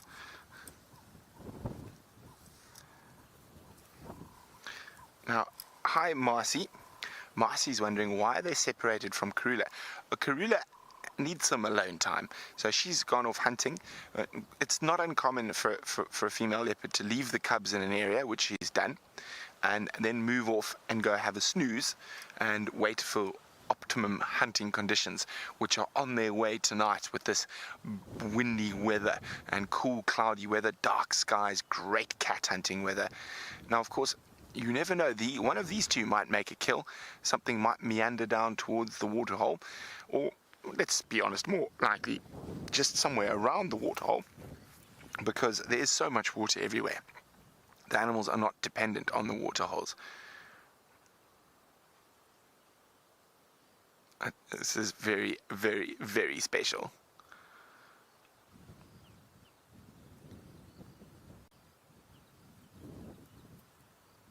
I would say Hassan is probably, he's watching Brian's aerial. He's watching Brian's aerial. But you see, he's coming closer. He's not running away. He's not scared. Now, he's definitely not as relaxed on foot as Shongile, but you can see he feels quite safe. He's got the water between Brian and Herbie, and oh, there we go. He's coming right out into the open. You can see he's a little bit more nervous. You see that by his movement, but now he's almost testing us. Look how he's come out into the open. He definitely can see us, but he's curious. So he's coming closer, and he's stopped out in the open, and he's going to go behind the bush to watch us again. Now he's coming much closer to us now. He's removing that water from between us. This is spectacular. Look how he's crawling. Now this is curiosity. Now this is very, very similar behavior to what Sindile used to do. He used to actually follow us back to the car.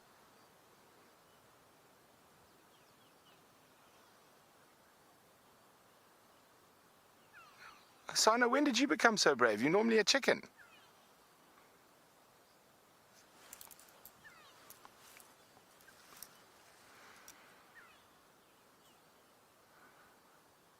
Look at this, he's now getting closer. Now, some of you might be worried that he's actually stalking Brian, but he is, but it's curiosity. So Herbie is right next to Brian, so don't worry. He's coming very close. He's probably 25 feet from Brian now. He's got himself some cover to watch, Brian.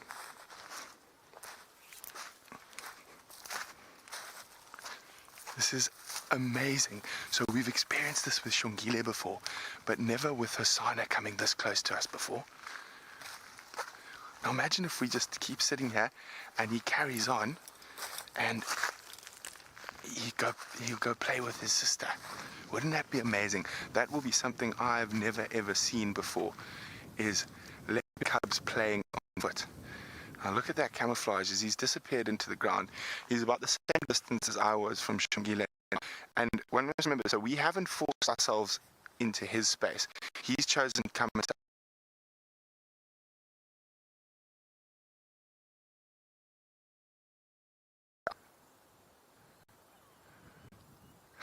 This is very special. This is amazing. Look at him trying to see through the grass at us. What you doing? What you doing, silly boy? Yeah, I can see you. You think I can't, but I can.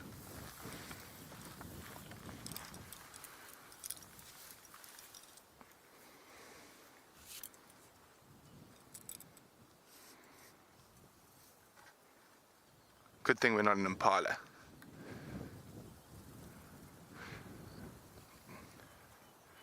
So we're going to just move into a position a little bit further away where we can see him more clearly without having to peer down on him. And we'll just try to give him some space. He might move through this area towards Shongile. So while we do that, let's go back to Jamie, who's with Karula. Well, Karula, thank you for these wonderful cubs and the amazing experiences that you have provided us with, because I know that Brent is going to come back from his bushwalk absolutely glowing. I can just see the smile that's going to be on his face when he gets back. And of course, we have this lovely lady to thank for that. The fact that she let us see those cubs, the fact that she was with them when we were first sort of introducing ourselves to them, and then us to them and them to us, you know what I mean. You get there. I think that it has been a truly extraordinary journey that we've all taken with Hosanna and Shongile, and I've personally never spent as much time with a set of leopard cubs, one specific set of leopard cubs, and actually seen them pretty much on a weekly basis. It's been extraordinary. So thank you to Karula, who I think is taking a well-deserved break. Hosanna is now bigger than she is. I don't know. I'm pretty sure. Well, last night, what do you think, Viam? He's bigger than her now. She might probably be a little bit longer. She might be a bit longer, you're right. She's a bit longer, but I actually think he's taller. And he's definitely as bulky, or close to as bulky. And he's not gentle with his mum. He shows affection in the sort of the way of the teenage boy, with slight over-exuberance. Hi, girl. It's nice to have a break every now and again. You should definitely take some Karula time. And don't forget, for our new viewers, please do send through your hashtag safariLIVE on Twitter questions and pretend that sentence made sense. I'm going to turn down the Game Drive comms because there's been a never-ending stream. So the Game Drive comms is the way in which we communicate with the various guides out here. A lot of the time we can tune it out, but the combination when they are all having a conversation in your ear is sometimes slightly disconcerting. Shall I try that again? Send through your questions on hashtag safariLIVE on Twitter, or email through to questions@wildearth.tv. And for all of our new viewers, please don't be shy. We know that there are lots of viewers out here who know these animals as well as we do, sometimes better in certain cases. But it would be lovely to hear from you. Don't be shy. There's no such thing as a stupid question.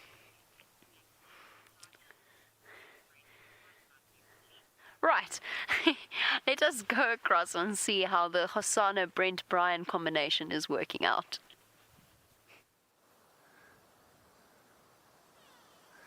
This is I'm in leopard heaven, and he's stalked us now.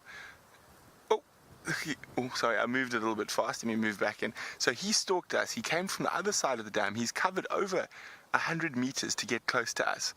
And he's now found himself a nice termite mound where he can pop his head up and watch us very carefully. And look at him, he's a silly boy. And Shongile is still fast asleep. She hasn't even lifted her head. from where she was. Hey, mister. It's okay. Now, this is very common young male leopard behavior. When you track them on foot, they'll often sneak up after you. So this is very, very special. Now, Sindile used to do this a lot. He followed Jamie for up to like 200 meters back to the car the one day. Hey, mister. But this is really positive because in the past, Hosanna, I'm just going to sit now.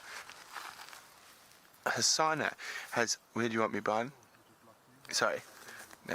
So Hosanna has been, where do you want me? Keep turning. Hosanna has been a lot less relaxed on foot, and he tends to sneak away. Now, this is the first time he's shown that same behavior as Sindile. Sindile did it from a lot younger age. You sort of sneak up. But I think he's probably been watching us, as Jamie predicted, for quite some time while we've been sitting with Shongile. And I think he might have even followed us.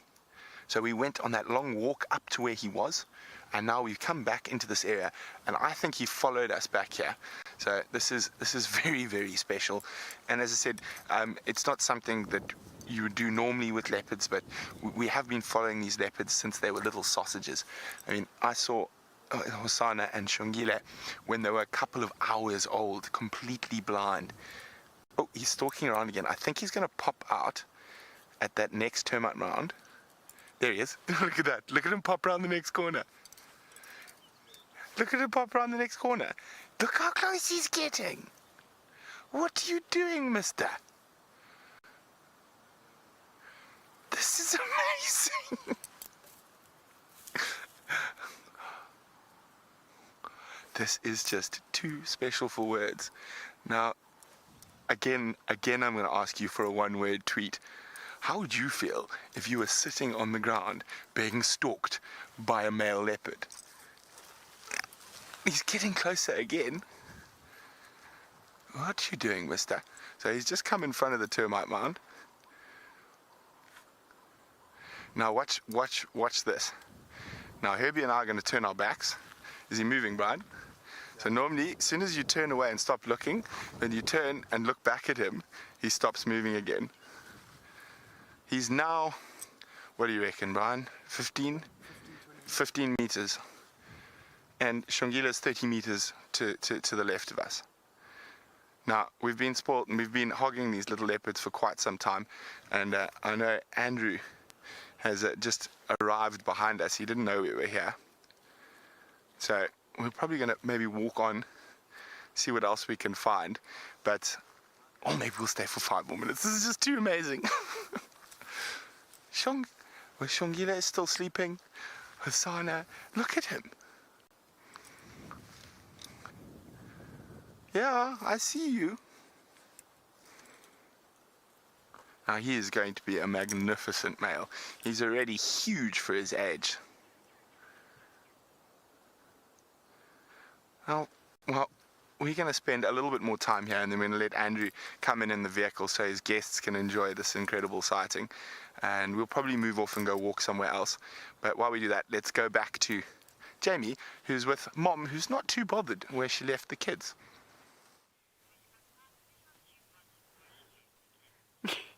Not bothered at all. In fact, I don't think I've ever seen Karula look less bothered than she is right now, quite happily dozing away.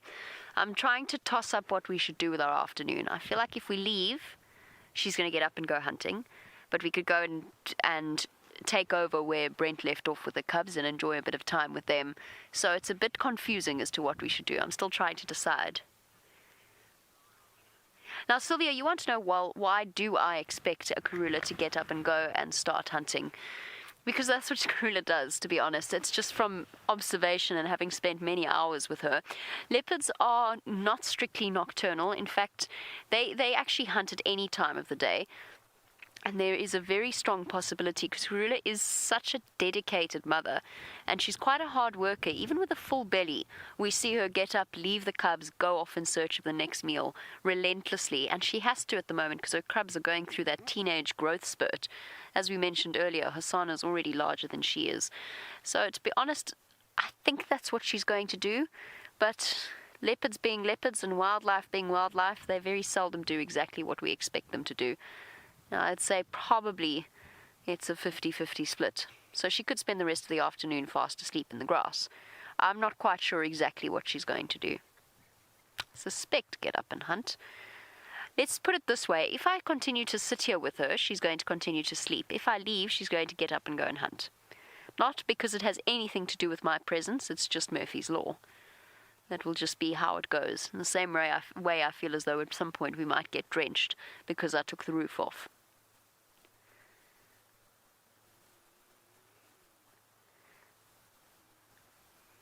What to do? What to do indeed?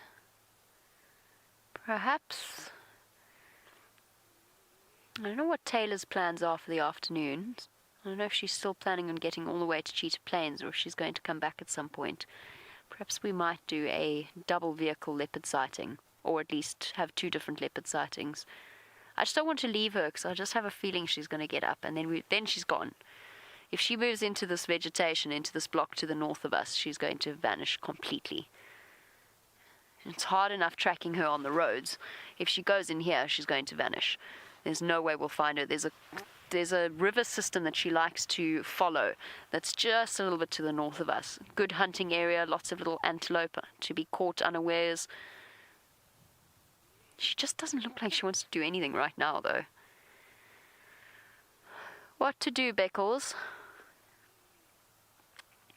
What shall we do?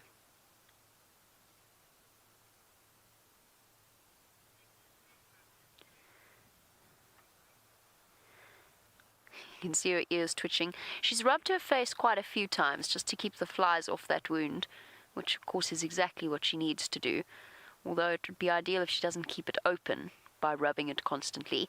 Those of you with pets will know the difficulty of a situation where they have a tiny injury but they don't leave it alone. They lick and lick and lick and lick and lick constantly to the point that they actually make things worse instead of better, and you wind up having to put a traffic cone around their heads. It's exactly the same thing with wild animals as well. They can keep it clean, but they can also make it worse if she worries at it. I don't think she will, though. I think she'll be fine. Just the biting stable flies, keeping them off her. Now, Reese, interesting that you should ask this question while we're looking at Karula. Makes sense with her eye injury. Reese, you want to know if a leopard lost an eye, would it affect their hunting? Yes. However, not to the point that they would learn to adapt, they'd learn to compensate, and they'd be absolutely fine. The reason I say it's interesting that you should ask that with this particular leopard is because her mother lost an eye, or lost her vision in her eye. Safari, the safari female, whom I never met, she had died before I even entered this area, but Safari apparently didn't have vision in one eye, and she was a successful mother, a successful hunter. She raised Karula, as she has, to continue her legacy as the Queen of Djuma. So there are quite a few. I wouldn't say it's common, but there's quite a few one-eyed leopards wandering around, and they do just fine. And they have to learn to compensate, and the reason I say it will affect their hunting is because, of course, it's going to affect their proprioception and their depth perception. So knowing exactly where something is, they now no longer have the sort of dual focus of both eyes. So it will affect them, but they'll learn to compensate. And the muscles around the surviving eye, the remaining eye, will strengthen up and learn to focus in that sort of way. Now, it is possible. Not that we wish that upon Karula, of course. I don't think there's any risk of her losing an eye. She's managed quite well.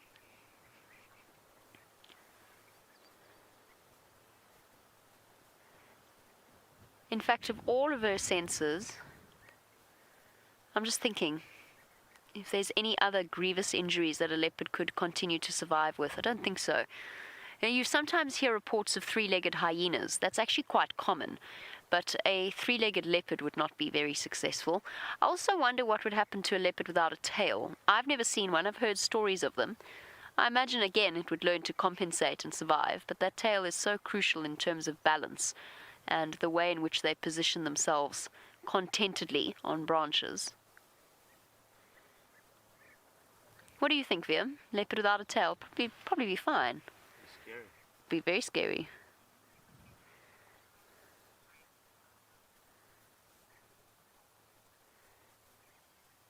Snoozing away quite contentedly. I think I hear the gentle rumble of the Mahindra, Viam. It sounds as though the bushwalk team is slowly but surely approaching our position. Interesting. That's not bushwalking. That's bush driving.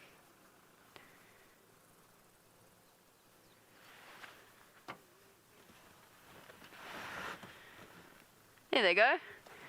Here's Herbie grinning, oh, best smile in the world, and the very charismatic Brian in the back, giving us his very, what's the word? That's very much a Brian pose. That thumbs up, that very affirming, life-affirming thumbs up that he's just given us. Bye, bushwalk. All right, let's go back to our leopard then.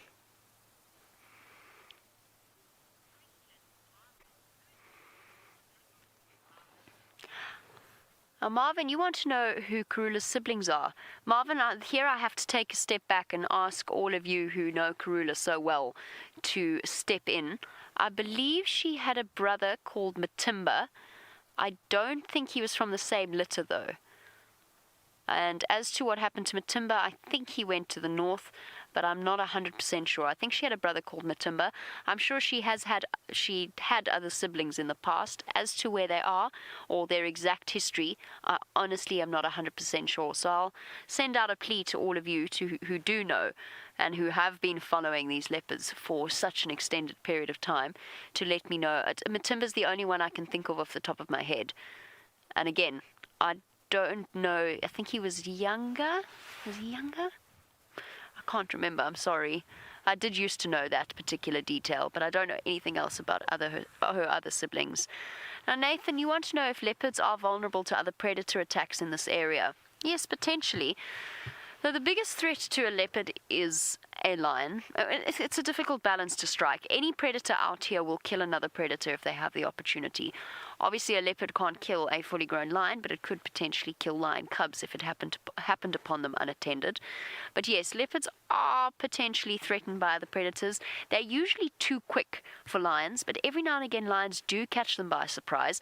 We got amazing footage of Tingana nearly getting caught by a lioness, and that's the first time I've ever seen a lioness or a lion get so close to a leopard. He just managed to get up the tree in time. Generally, hyenas don't mess with them. Once they're fully grown, obviously a hyena is an incredible threat to leopard cubs, but once they're fully grown, then they are quick enough and their reflexes are fast enough and they're skilled enough to get up a tree away from a hyena.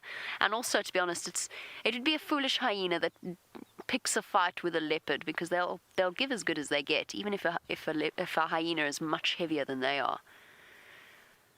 And the biggest threat, of course, to Karula's cubs, another male leopard, one that isn't known to this area. Wow, that is quite the bank of clouds. It can't be coming in from the west. If we learnt anything from yesterday's storm in a teacup, once again, it's that the weather doesn't come in from the west. If this comes in from the west, we're in deep trouble, because that means our weather's all upside down and topsy-turvy. I've never had rain come in from the west here. That's what it looked like it was going to do yesterday, but it's all blowing north. Oh, there we go. Michael, apparently her younger brother was named Matimba, and her sister's name was, sorry Rebecca, I didn't catch that, Shemba. Shemba, am I? Tsemba. Okay, so was that the older sister or the younger sister? Sorry, Bex. Unsure. Okay, so she had a sister called Tsemba and a younger brother called Matimba. Beyond that, I don't know anything more about Karula's siblings. Presumably she would have had more, but perhaps they didn't all survive. That's why Karula's always called such an exception to the rule. That's why we pointed out time and time again. Her success rate is extraordinary.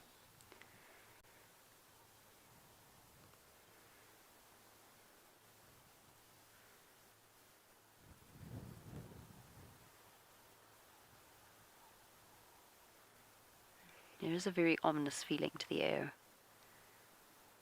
Please don't come and pour down on our heads. Especially now I've taken my roof off. Rebecca will be so cross with me. She will be so cross. I'll have to bring her a flower.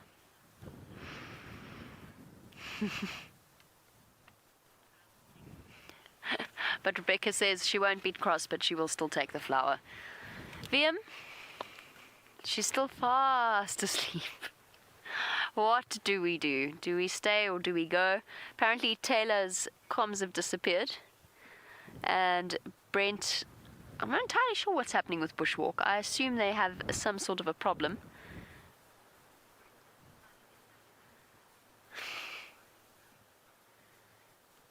I think that the weather has made them nervous. They're driving back closer to home. That's where they're going. I'm sure Taylor's absolutely fine. She just appears to have lost communication. Okay, decision made. As soon as I do this, she's going to get up and move. We need to trick her. Pretend we're leaving. Pretend we're leaving and then just stay around the corner. Should we see? I'm actually quite interested to see if that... Sometimes I do wonder if Karula doesn't do that. Let's just go see. I'm just curious now. We'll give her a little bit of space and just see if she does decide to get up. I think she might also be feeling a bit sore. Oh, I have lovely news. It appears as though Taylor has regained her comms. So let's go and find out what that rascal is up to.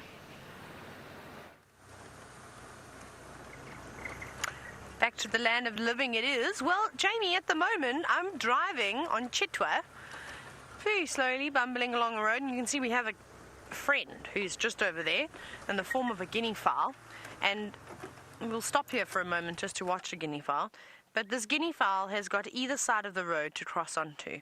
Left, right, it can go forwards, it can fly, but it does not want to. It wants to stay on the road. And we're just going very slowly, of course. And I don't know, there we go. Well done, guinea fowl. After about a couple of meters, it's realized that it can indeed turn off of the road. But it did give me a heart attack because it came racing out of the long grass, and I got such a fright. I did a bit of a jump. I don't know, Craig, did you see it? Me have a little jump? You have a little heart attack? It's just moving through here. Let's see if we can get a view of this guinea fowl. No, it's now gone right to the back of the grass, unfortunately. But it was quite pretty, this helmeted guinea fowl. It looked like its head was particularly blue, and its little wattles were quite red. So it actually stood out quite nicely, but unfortunately in that long grass, there is no chance of seeing it. But we're on our way towards Chitwa Dam. Ooh. And I've just looked at the weather. It looks a bit miserable. It's not raining, but there's a set of dark clouds coming down. But isn't that cool? You can see them there. And it's a difficult one to try and spot the clouds, because this area that we're going through is full of bush willows. This should be called Bush Willow Alley. There are so many of them, but it's not. I actually don't know what this road is called. Right, but we're coming up to the airstrip, that's all I know. Don't necessarily have to know the names of the roads, so they would benefit me, but I know, at least I know where I'm going. So let's see what's at the airstrip, the Chitwa airstrip. But we're actually still a bit of a way. I think I got too excited. We're still probably a couple of 100 meters away. We're not actually seeing too much. I think I got excited as well in the beginning of drive. I'd said that we'd seen lots and lots of things. We'd seen the giraffe, and we've seen a couple of kudu here and there, but far off in the denser thicket. Not too many very close by that we can spot. And there's lots of... There's bee eaters making a noise, but I can't see them. I can just hear them. So the bee eaters must be flying. There's one. I don't know which bee eater it is. You can just see the silhouette of it. But they're flying through here. Again, might be a food party, a group of them. Bee eaters can be quite gregarious, so it's not uncommon to see them all flying and flying together. Not sure. Maybe the same grass.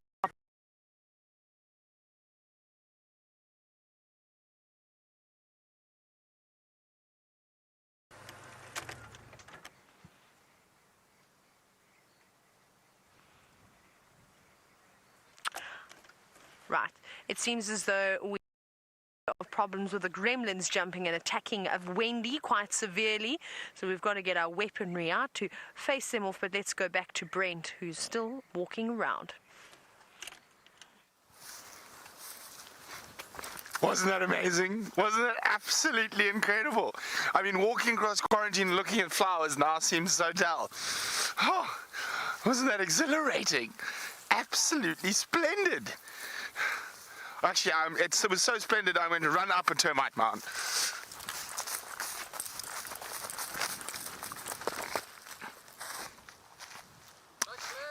But, no, let's not go quite that far, Brian.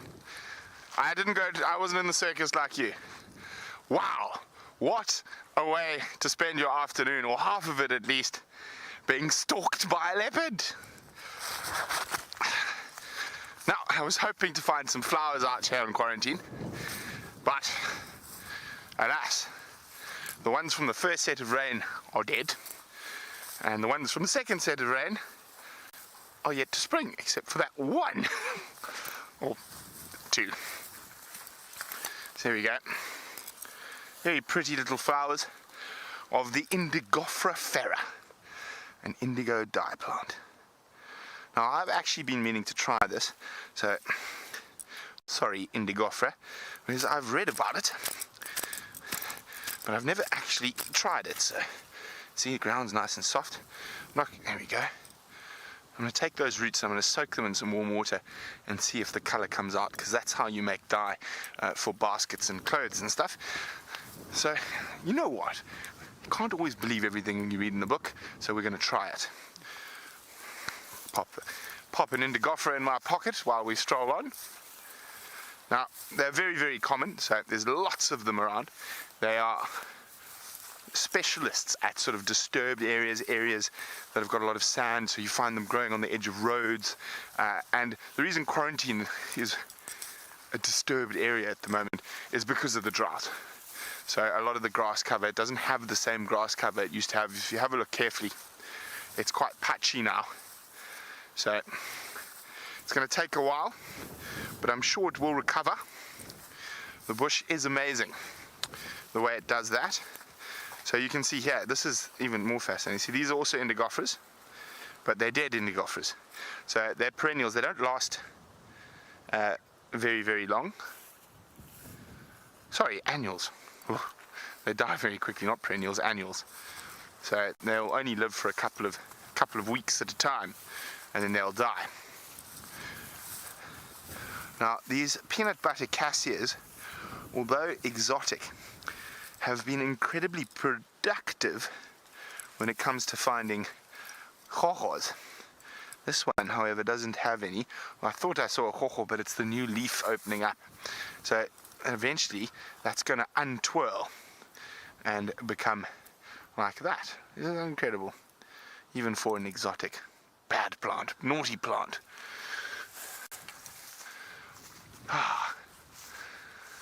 Oh, it's getting dark. There's some heavy cloud rolling in, but I think the rain will stay away from us for at least the duration of our bushwalk. I can't say anything about the guys on the cars, but it's still, cloud's quite high. Sorry, I'm still just bouncing around on cloud 9 after Shongile and Hassan are on foot. So here we go, you can see off to the north, it's a bit light, much more light, but as we look to the west, to the south, and looking to the south is actually where the majority of our rain comes from. And it's quite dark and ominous in that direction. Speaking of rain, there's a rain tree. Let's see if anything's living on the rain tree. Ooh, but there's not something we see too often before we talk about the rain tree.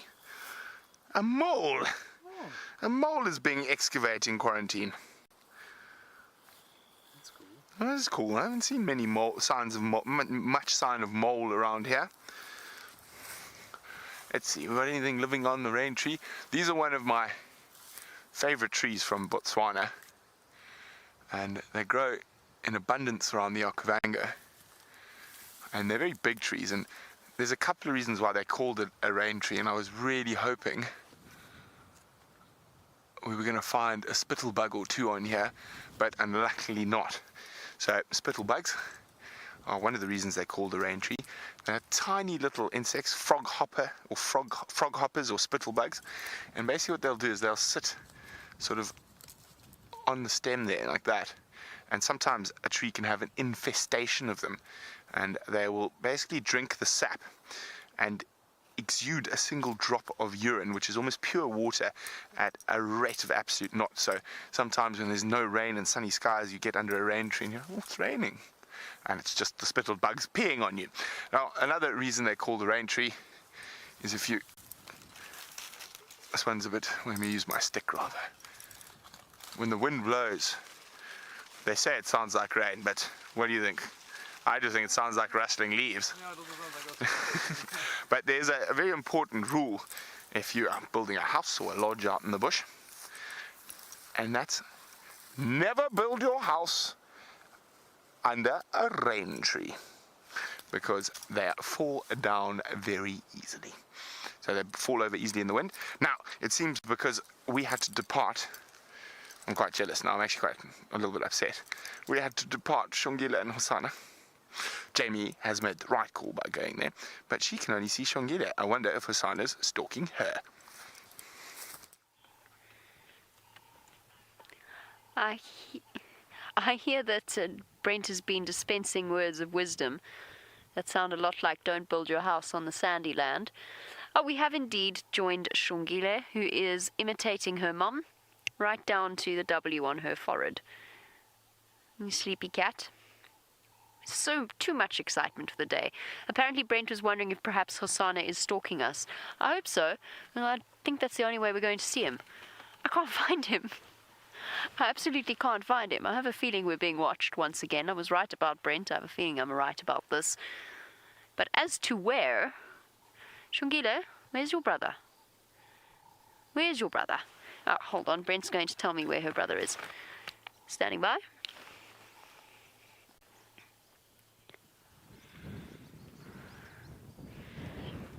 That's affirmative.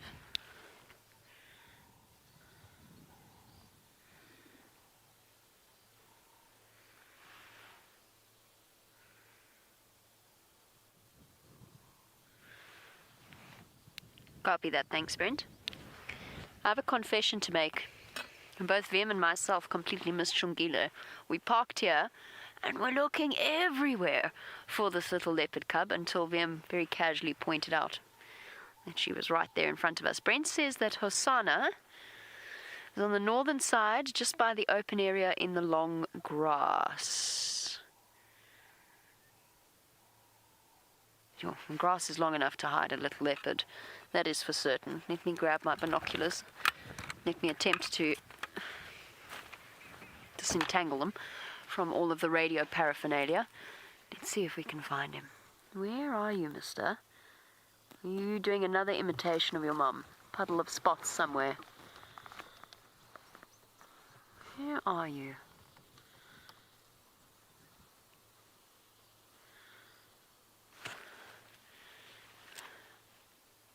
Now it's a race to see who spots him. Perhaps he's a bit further than I thought. Perhaps he's on that side.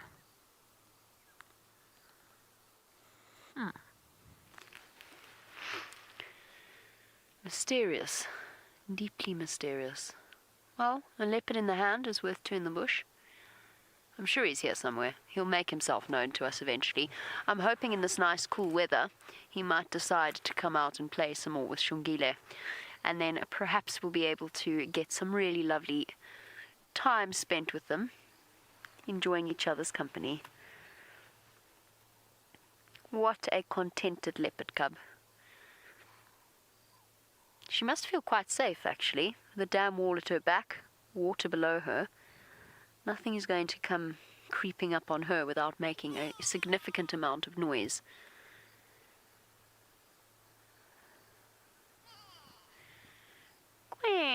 This is a go-away bird. I don't know if they've spotted the leopard or if they're just calling to each other. There they are. A highly vocal go-away bird. Aww. Preening each other. How sweet is that? Yum. I'm going to assume the one on the left is a juvenile, and that Mom just regurgitated a little bit of food, or Dad, potentially, could be either. We were, of course, playing the which bird would we be game, and RC in the Netherlands very kindly suggested I might be an arrow-marked babbler. Perhaps RC, but only for 6 hours a day. This is so sweet. Look at it begging and being fed by the adult. It's got its full plumage. I mean, it's fully fledged at this point. They've got quite an extended period where even though they have fledged, they're cared for by their parents. And the same goes for hornbills as well. The larger bird species do spend a bit more time with their chicks. Who would be a go-away bird, Viam? Whee! Taylor. I like go-away birds. They're one of my favorites. Taylor's too friendly to be a go-away bird, though. Why birds are friendly? It is raining, Rebecca. It's raining a significant amount. I've been trying to ignore it, but it is getting to the point that I can no longer ignore it. It is deeply concerning. I would just prefer to get our VR equipment out of the wet, and the damp would be ideal relatively rapidly, if that would be possible. Thanks very much. Now, Brent, not gonna rain. The two of us should not take up careers as weathermen. Let's go over to Brent so we can get our stuff covered up. Oh, hello, welcome back. Yes, we're still finding it quite hard to trump Osana stalking us, but we're trying. So, what we decided to do as a human being, of course, we're not very good at stalking. We think we are, but as you saw, Osana's much better. So, quite often, actually, traditional hunters... we're going to change our direction. Jamie and I are definitely bad at being weathermen. What do you see? Oh, we can see the rain. Now, welcome to the bushwalk jog as we move quite quickly. Oh my goodness, where did this come from? We just got to get some rain covers out of the back, but I think we're going to make it to the car while we do that. We're going to keep walking. Because obviously the bushwalk's quite sensitive. There's no covers and stuff to go over it. Herbie's just getting it out of his back. Well, you've got to see us do a bushwalk jog, get stalked by a leopard. Now you're going to see me look miserable like a drowned rat. We also saw an Ellie. And we saw an Ellie, yes. Here we go. Oh, thank you. That's not for the camera, that's for me. Now, I was going to put this over at Brian's back quickly. I'll keep talking to you while I do it.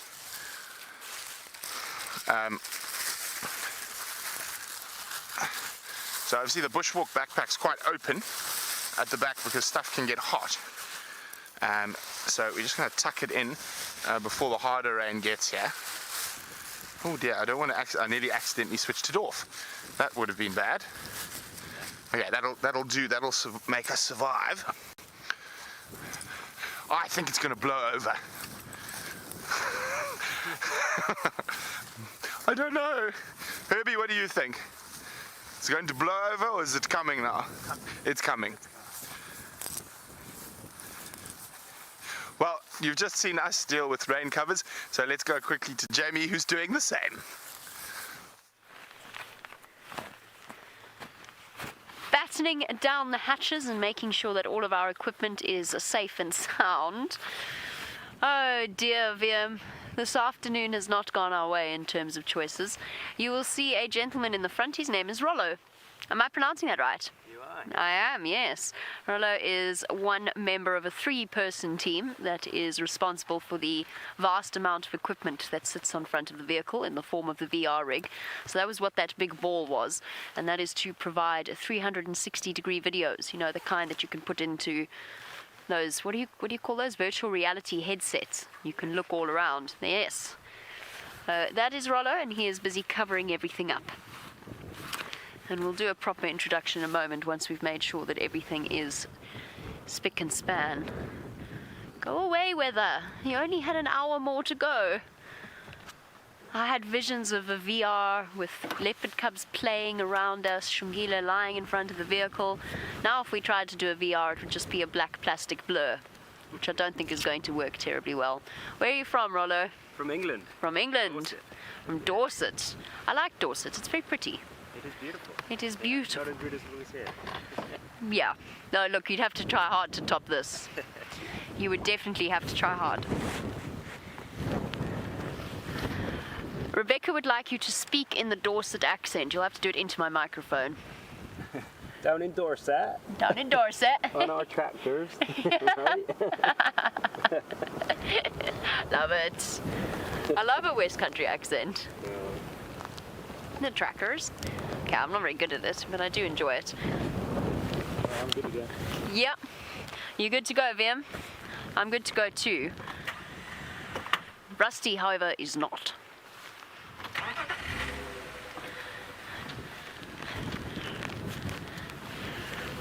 Rebecca encouraging us as Power Rangers, because we've all apparently lost our minds this afternoon. The Power Rangers were cool, I get it. Okay, right. Now, the next decision. I think we can tough this out, Viam, for now. How do you feel? You happy? It is, of course, the camera operator's call. As soon as they feel that our equipment's getting too wet, then we'll have to race back and get the roof. But for now, it's really just horrible wind. It's not... Let me do this quite slowly so I don't startle Shungi. It's not too serious. Hello, Baba. Hi, my girl. Hey, gorgeous. I'm just going to slide back a fraction so the branch is not in her face. Hello, my girl. Hey, sweetheart. This is a whole lot more rain than you've ever been used to up until relatively recently, baby of the drought. This is a whole new experience for you. This is called a wet season, Shongile. And last year when you were born, there wasn't one, even though there was meant to be. Now you have to learn to deal with it. Shame. She looks quite miserable. It's cold, it's windy. Little madam, perhaps you should go and find yourself somewhere slightly more sheltered. Our animals out here, of course, don't have anywhere to go and hide. They just have to sit out the weather. And I wonder if she knows that this kind of weather means really good prospects for dinner. That her mum will most definitely be getting up and off in search of food. Now we've got another decision to make. Since the weather's closed in like this, should we go back to Karula? Because I think she's going to use this to her full advantage. The howl of the wind, the sudden darkness. Rebecca tells me that there is apparently a solar eclipse happening. I pointed out that that was just the clouds eclipsing the sun, but apparently there really is a solar eclipse occurring. No chance of us seeing that, I'm afraid. Unfortunately, we're going to have to miss that one out. It's a full eclipse. It is a full eclipse. We are being thoroughly eclipsed by the rain clouds. And all of a sudden, just like that, the frogs start. Like clockwork.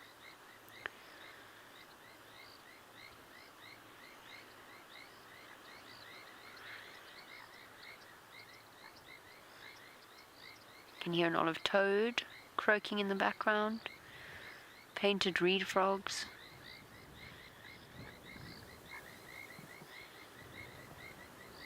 No bubbling casinas or casinas in this dam. Isn't that a nice soundtrack to fall asleep to? Hey, Shungile? The best lullaby in the world.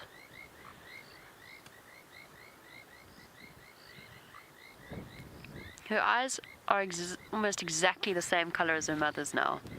For a leopard cub that started off with the brownest eyes I've ever seen, They're now just a little bit browner than Karula's.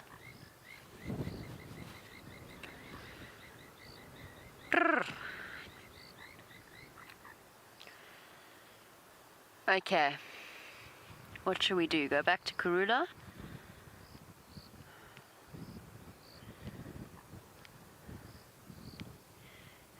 Tricky decision to make.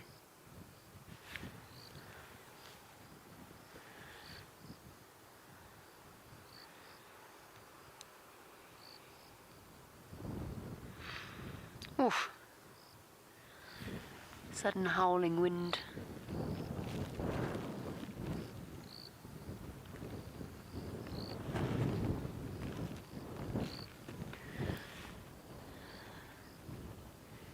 I wonder where Hosanna is. I'm quite annoyed that we haven't managed to spot him. I think unless Shongilia decides to get up now and go off in search of him herself, I think we should. Maybe just take a quick loop around the dam. Perhaps I missed him coming in. Oh, wait, hold on. No, just shifting into a more comfortable spot. That's a really lovely pillow you've got going on there, Shongilia. Lovely news, Taylor has returned to Djuma, which I think is a very wise decision since the rain is setting in. Let's jump on board and find out whether or not she's been blown away yet. We haven't been blown away, not just yet, but we are getting rained on, but we've got some of our rain covers on, which should keep us a little bit dry. And, well, we've got Craig's favourite animal, the tiger horse. Craig, you impressed by that? Just a little giggle from Craig. But, yes, this is a zebra, and I think a tiger horse suits the name for this animal very much well, or a striped horse, or a donkey in pajamas. You know, you can be as creative as you like, and if you've come up with any good ones, you must always let us know, because we like to have a good chuckle at the different names you can give animals. And this actually looks like it's the stallion that's standing here. Just from its posture, the way that it is looking out while the rest of the herd feeds or grazes off to the right of it. And that's typically what happens, is that the stallion will also eat, but also keep an eye out for, well, any threats. And every now and then you might see a cloth come across the screen. That'll be just Craig wiping away the little droplets that are forming on the lens. Like I said, it's been drizzling out here. But there's the rest of the herd, and there's actually a little foal in there somewhere, but I can't see it at the moment with all of the stripes and the different sizes of the zebra. Oh, there it is. Well spotted, Craig. You can see it just in front or behind the one's rump that is facing the opposite way. Come on, pop your head up. There's its little legs. It does look quite young. I'm not sure exactly how young it is just yet. It is quite far away, but it's probably a couple of months old.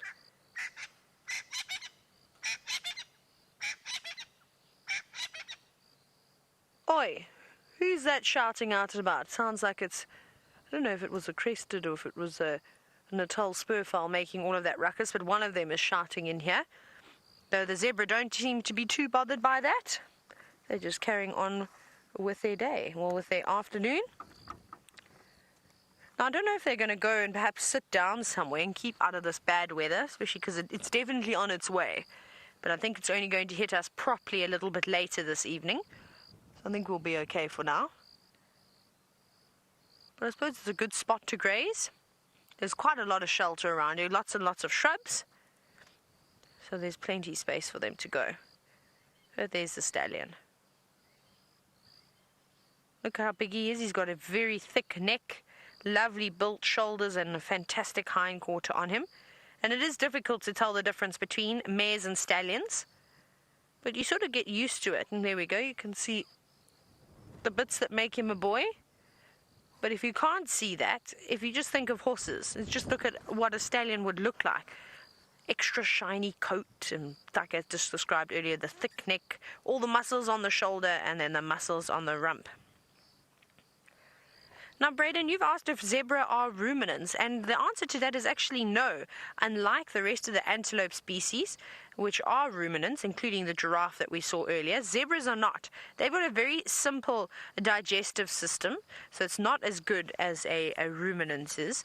And they actually, during their digestion system, they're releasing quite a bit of methane gas, so that's why their bodies get that big bloated look, and that's often why when a zebra or kicks it into fifth gear, straight into a gallop, they will pass a bit of wind every now and then as they go off. But no, so not ruminants. Look at that one's tail, though. He has got the most gorgeous tail. Now, if I remember correctly, the hours and hours that I spent trying to untangle my horse's tails with a brush and sort of like a conditioner for their tail as well, because it's terrible. That looks lovely and neat, and that's never had a brush go through it. I couldn't get my horse's tails to look like that even if I tried. I, of course, had the naughtiest horses. Mac, you said that he is a stunning zebra, even in this dim light. I have to agree with you. We won't be able to stay with them for too much longer, just because, well, it's going to be very difficult to view them. It's getting dark very quickly with this thick cloud cover coming out and about.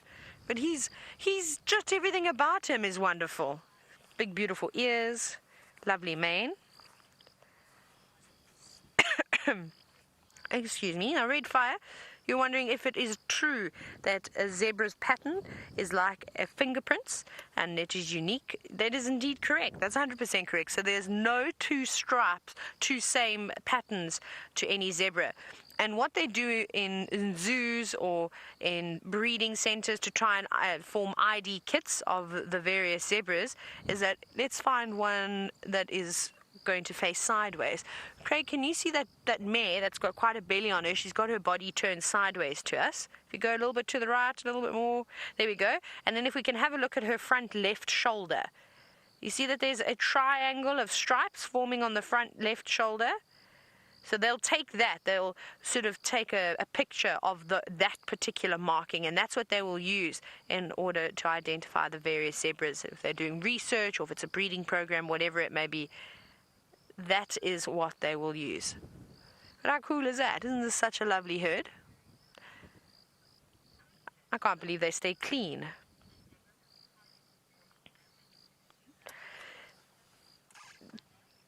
Anna, now, since I was just talking about my horses, there are actually quite a few similarities between horses and zebras. And you're wondering if I've ever seen a zebra with colic or laminitis before. So laminitis is when they become lame. So typically it's a problem due to their foot. So normally the farrier can sort it out if it's an abscess or something along those lines. I've definitely seen zebras with laminitis. I think that's actually quite a common injury for amongst horses and amongst zebra, is that they are running around a lot, and even if it's just standing on a bit of uneven ground, they can also sort of jar their joints slightly, which could cause a bit of problems. I don't know if zebras get the same types of foot disease that and problems that horses seem to have problems with, especially competition horses. But remember, the competition horses, I think, are also working a lot harder than what a zebra would or a wild horse would be, is that they're regularly being worked and going out and actively doing exercise, whereas wild animals, zebras and wild horses, for example, they're not exercising to get fit. They get fit when they do run around, but they're trying to conserve as much energy as they can out here, because if they do go gallivanting consistently, if a lion does chase them, all of a sudden come bursting out of the bushes, they're not really going to have too much energy to keep going. They're going to be tired, and then they run the risk of being caught. So I suppose it's very, very different. I don't think I've seen a zebra with colic before. I've had a couple of horses. Unfortunately, one of my horses died because of colic, which was very sad. He had an operation, he went to Onderstepoort, and then unfortunately had another bout of it afterwards, and he just didn't make it in the end, which was very sad. So colic is not a nice thing. But I don't know how easy it is for a zebra to sort of twist their stomachs. I'm sure it must be very much the same, but like I said, I haven't seen it. But Brent might have. We can always ask Brent. We can ask Jamie if she's seen anything, if she's ever seen a zebra with colic before. And it's so funny, the stallion, he hasn't really moved an inch. Just sort of pivoted around and pecking other areas. Well, it seems as though the zebra have got their eyes out, searching for all sorts of things that could possibly be trying to, well, sneak up on them and eat them tonight. And Jamie's doing something fairly similar. She's got her eyes wide open and she's still searching for Hosanna.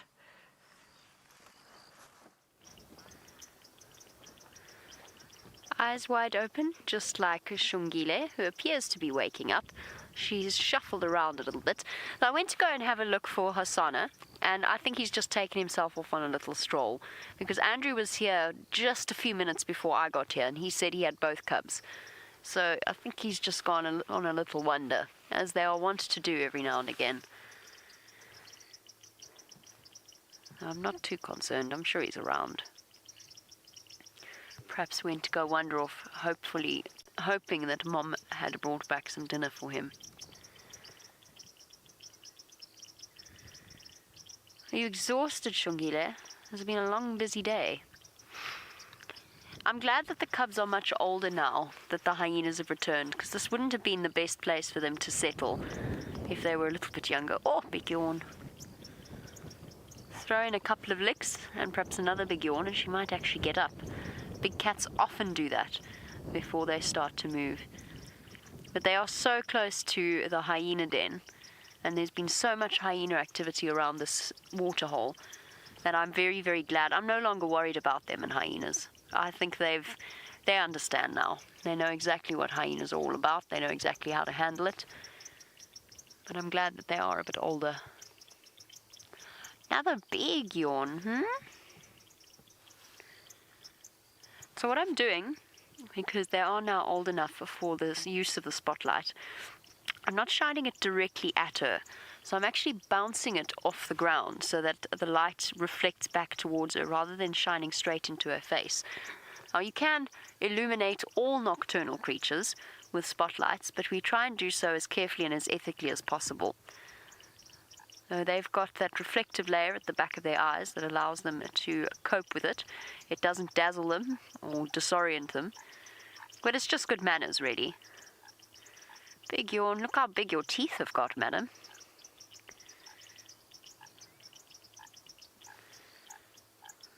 Olive toad.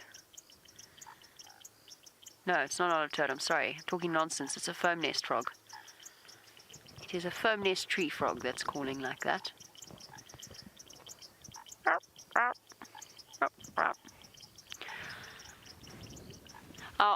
I think it is relatively apparent, but obviously Bushwalk had to race back home, and they've had to close down for the evening because it's got dark very quickly. Not safe for them to be walking about in this weather, this wind gusting around in the semi-darkness. Oh, another big yawn. And they definitely don't want to be strolling around in this. So they send their goodbyes and their thank yous, but they have finished off for the afternoon. I'm sure Brent is going to be full of stories when we get back.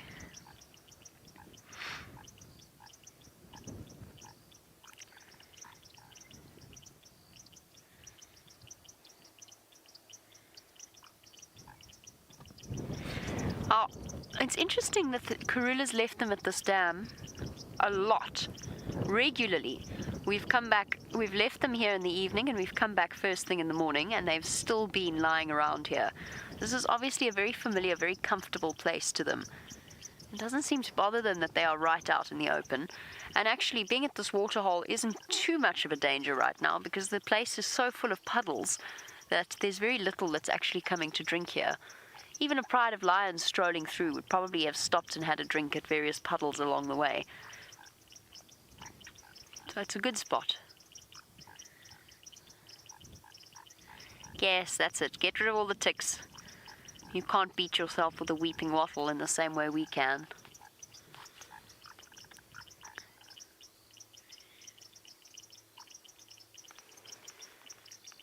It's such a bemusing feeling knowing that somewhere around here Hosanna is watching us.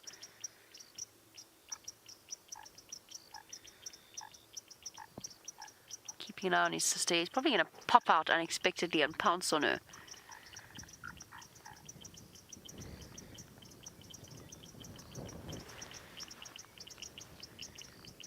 Such a lovely chorus of frogs. And of course the howl of the wind.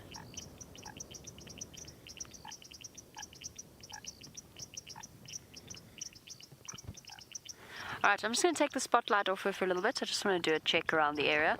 It's now dark enough that I should just get the reflection of his eyes. Sorry, if he is around here. I don't think he's going to be on the southern side. No, it's not quite dark enough yet. Ah, voila, says Liam. He has the solution. Leopard in infrared. Now there's no lights on her at all, and we can see her. You're looking a little green, Shoggy. You feeling all right? We can see her crystal clearly. That's the wonderful thing about infrared, is it actually especially for situations where the leopard or the animal is hunting. Now, we've spoken about this before, and I just touched on it with the ethics of spotlighting. Obviously, you really don't want to be spotlighting a hunting big cat, because you're either going to give away their position, or you are going to dazzle the animal that they're hunting, which is hugely unfair. So this is where the true joy of infrared filming comes in. And we had so much fun playing with it when James was in the Mara. Oh, all kinds of things happening there, Viam. Yeah, It broke for a second. Is it fixed now? Yeah. You got it. It's not easy fumbling under rain covers either. Okay, Viam, the ever handy Viam, has managed to sort it all out. And then we disconnected our IR lights for a while. And then did you make that panel, Viam? You make it yourself? Well, Sort of. Viam's now reassembled or assembled a panel of infrared lights so that we can enjoy moments like these. Next, we just need to master thermal imaging and we'll be set.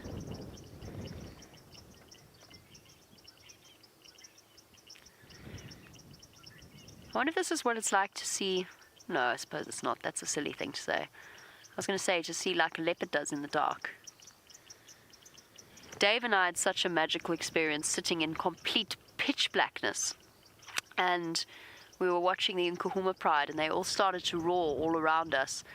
It was on one hand quite an instinctively disconcerting experience, even though I knew that we were absolutely fine.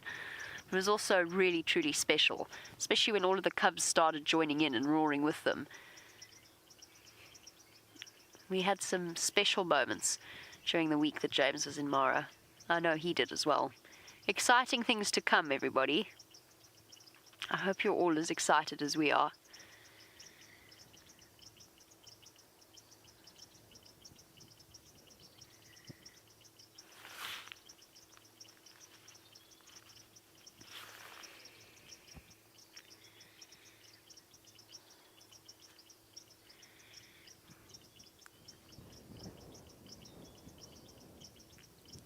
Looking at something. What have you seen, girl? I don't see anything. All seems quiet.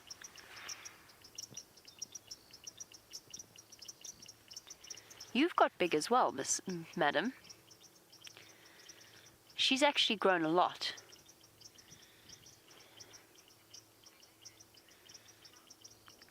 Now we can hear lots and lots of frogs around us. It sounds as though Taylor is on the hunt for some to show you. We're always on the hunt for frogs. You're right about that, Jamie. We haven't found any frogs, well, ones that they're baby frogs. We're looking at some tadpoles swimming around at the moment. Now, I don't know about the rules of spotlighting tadpoles, so we won't do it for too long, but you can see that they're all still swimming around. And I don't know if they go to sleep either. I'm just trying to think, when we watched the tadpoles that James had, watching them grow, they sort of did settle down on the bottom of the water at night. They didn't do too much moving around. But I don't think that they go to sleep completely. But they're interesting, though.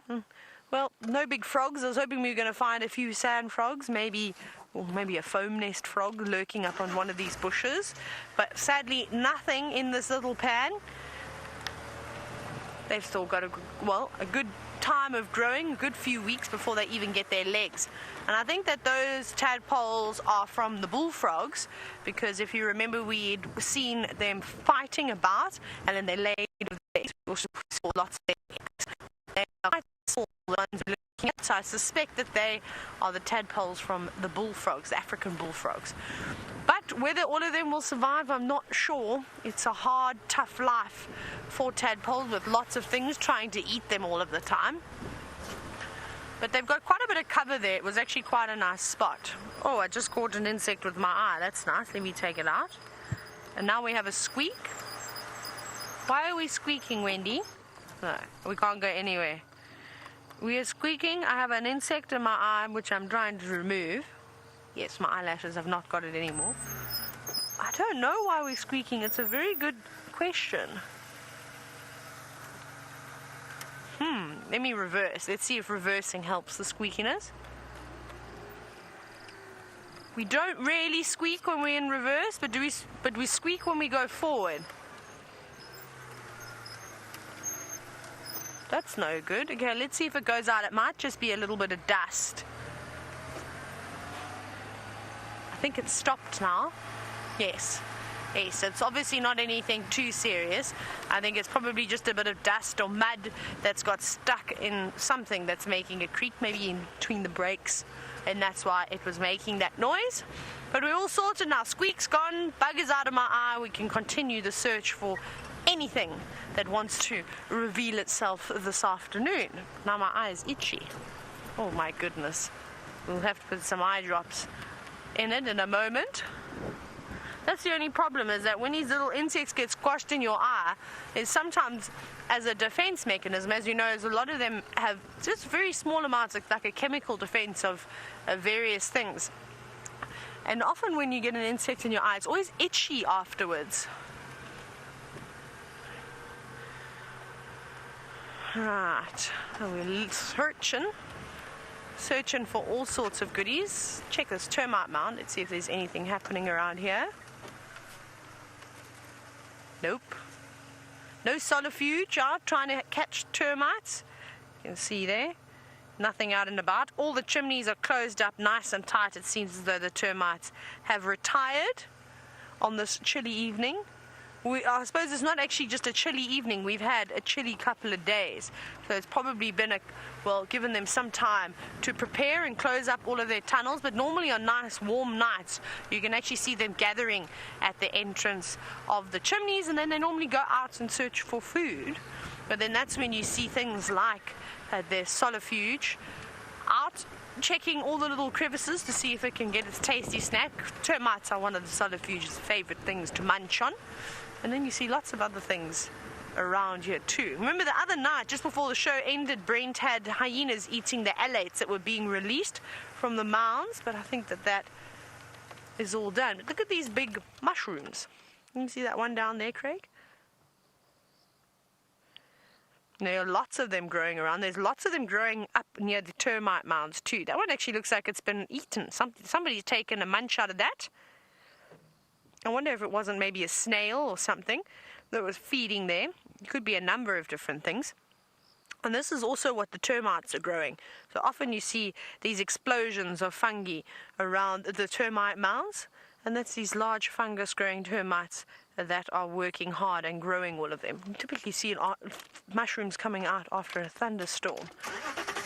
And I did read something, and I don't know how true it is, and you know me, I'm no fungi expert, and I will not take a chance on eating a mushroom, but they say that the mushrooms that do come out and sprout out of the termite mounds are, especially those ones that almost are big and robust like that, they say that they're okay to eat, but I wouldn't take a chance. I think unless you are an expert in a specific area, not even just I don't think you can be a world expert, I probably wouldn't take a chance at all. Searching around here. There's, like I said, this wind unfortunately has been difficult for us this evening. There isn't much out and about. We're going to keep persevering on. And Jamie it doesn't sound like she's had too much luck with finding Hosanna, but at least his sister is still around.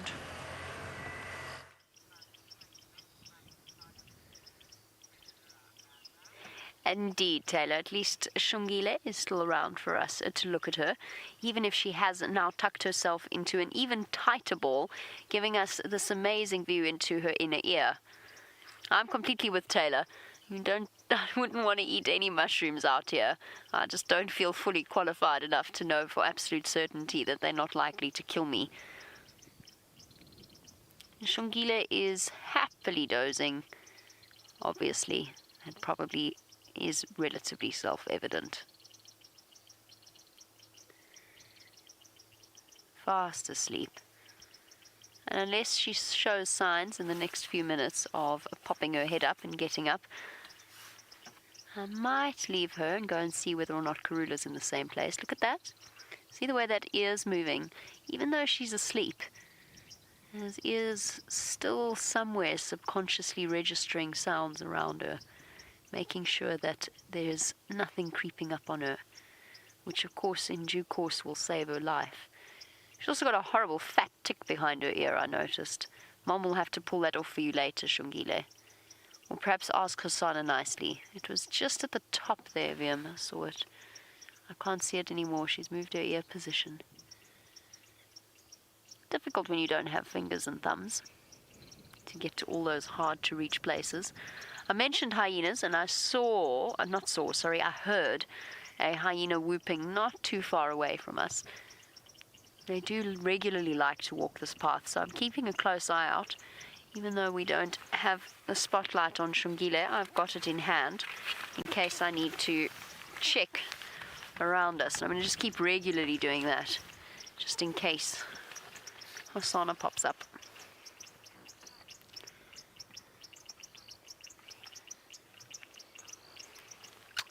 Now, Cole, you want to know whether or not leopards, and try and avoid the glow of my very illuminated jacket. Cole, you wanted to know whether or not the leopards will seek out shelter actively during the rain. Yes and no. They'll often actively hunt in the rain because it's good hunting weather, so they will do that. However, I have seen more than my fair share of very miserable looking cats, whether they be leopards, cheetah or lion, all tucked up as tightly as they can underneath the thickest bush they can find. Sometimes they will seek shelter if they're not feeling too hungry, then they will, but they can and do use this sort of weather to their advantage, and that goes for all of them. Obviously, necessity will take priority over comfort, but if they can, they'll try and tuck themselves away, find a nice comfy spot.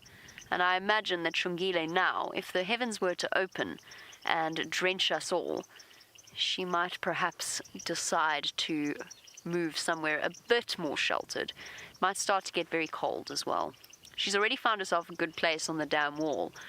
I'm pretty sure the wind isn't getting her too much there. Who needs Oscars, Wiem, when we have our own stars? The Oscar for Best Supporting Actress most definitely goes to Shongile, who's been an absolute marvel over the last few months, developing that very special, very dignified, very self-assured character that she has. I am right, aren't I? It is the Oscars tonight. I'm not completely crazy. A valid point. Wiem says, I don't know, I don't even have a television. Good point. Rebecca, you might know this. It's the Oscars tonight, isn't it?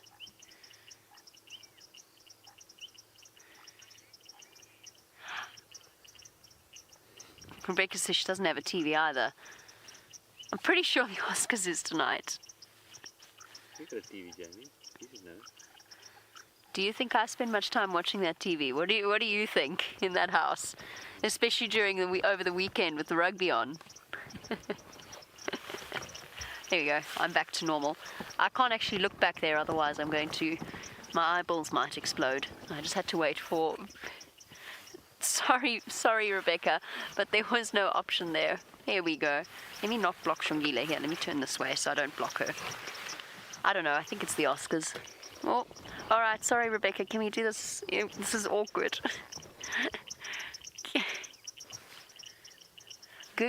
Google says that it is the Oscars tonight. And now Shongile is an interesting green color, and we've gone through all the spectrums of the colors this afternoon.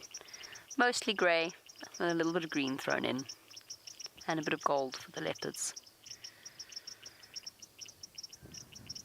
I can make one Oscars reference. I can't anymore. She's awake. I was about to say she's in La La Land. There we go, she's about to go back to La La Land. Hey, gorgeous.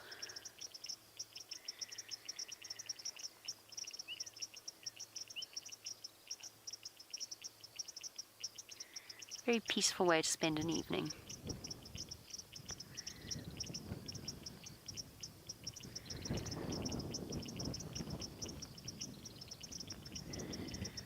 Alright, Shongololo. I think you seem to be determined to spend your evening napping. It has been a busy day. You spent most of your morning playing for Tristan, and now you've had Brent to keep you entertained. I imagine you could do with some sleep.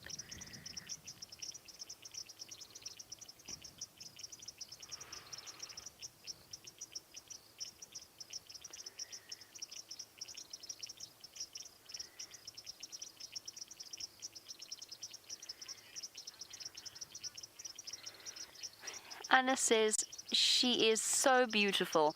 I agree, Anna. Even when she's green in color, she's still gorgeous. Such a striking little leopard.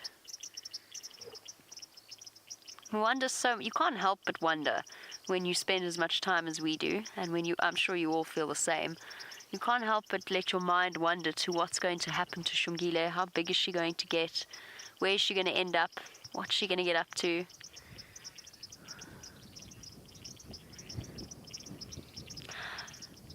There's an impossible question to answer, Alice. Alice, you want to know why Karula has had such great success with cubs? Why has she had such wonderful little ones? Okay, little girl. Hello, Bubba. Not such a Bubba anymore. You'd probably find that patronizing if you understood what I was saying. Alice, I don't know the answer to that. I think there must be a certain degree of skill that she has. Just like some people are naturally talented at certain things, I guess it's entirely possible that certain personalities of leopards are better at some things than others. Some specialize in hunting certain types of animals. Others specialize in falling out of trees, Sana. And I guess some are just really good at mothering. I don't know what it is that's made Karula's track record so unbelievably successful. Oh, big yawn. My, what big teeth you have, Shongile.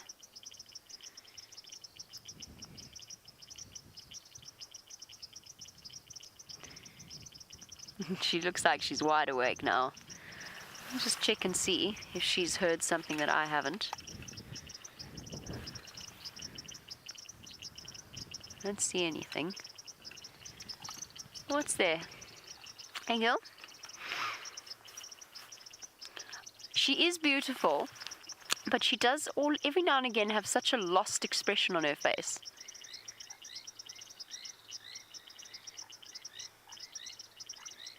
Hello, girlie. Hey, sweetheart. It's okay.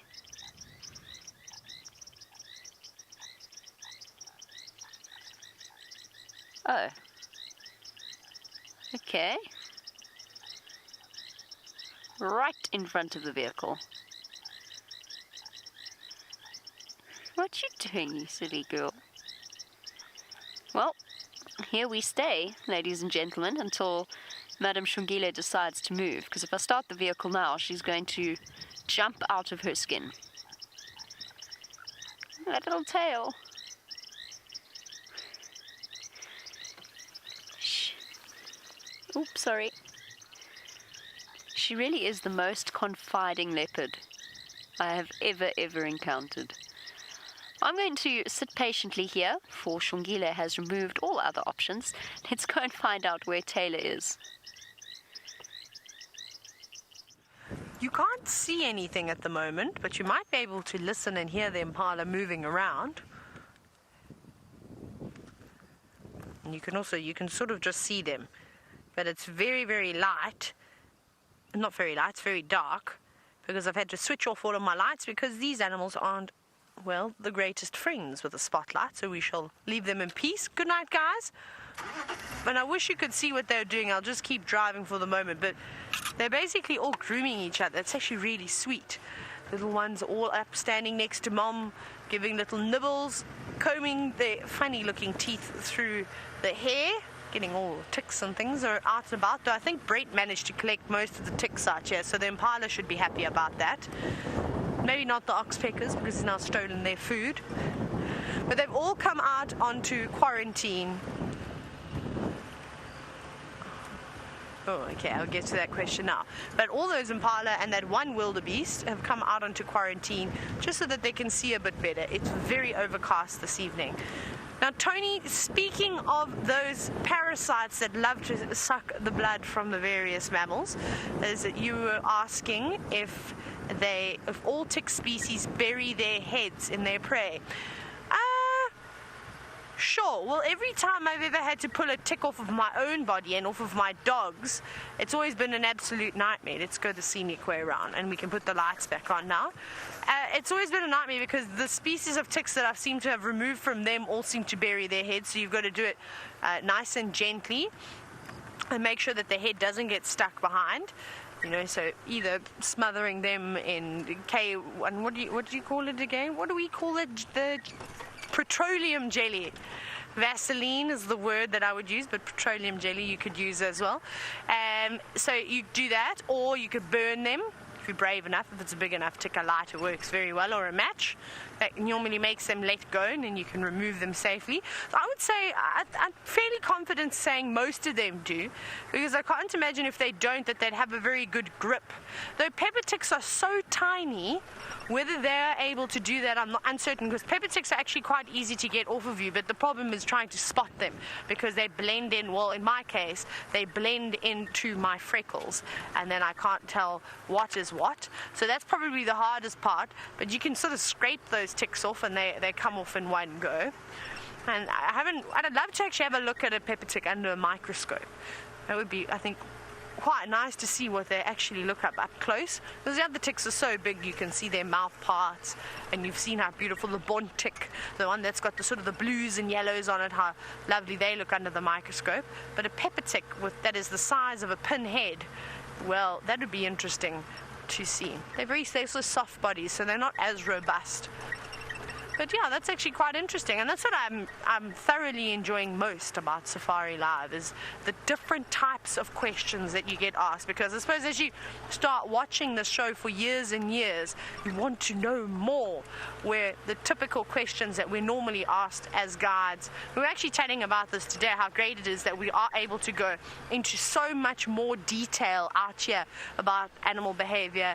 Is most of the time it's sort of just very brief answers, and you can go into a bit of detail, but everybody's also on holiday and just wanting to have a bit of fun and a good laugh and watch the animals do exciting things. So that's really cool. So it's really nice and we're able to go a bit more in depth. So keep sending in those questions. See, like, this is a different mushroom. Let me see if I can find it, and I think I might be mistaken, but I'm going to give it a bash. I think I know which one this is. But don't take my word on it, because I don't want anybody to eat one. Is that a bit too close? Oh no, you can see it there. You see that one? It's quite pretty, isn't it?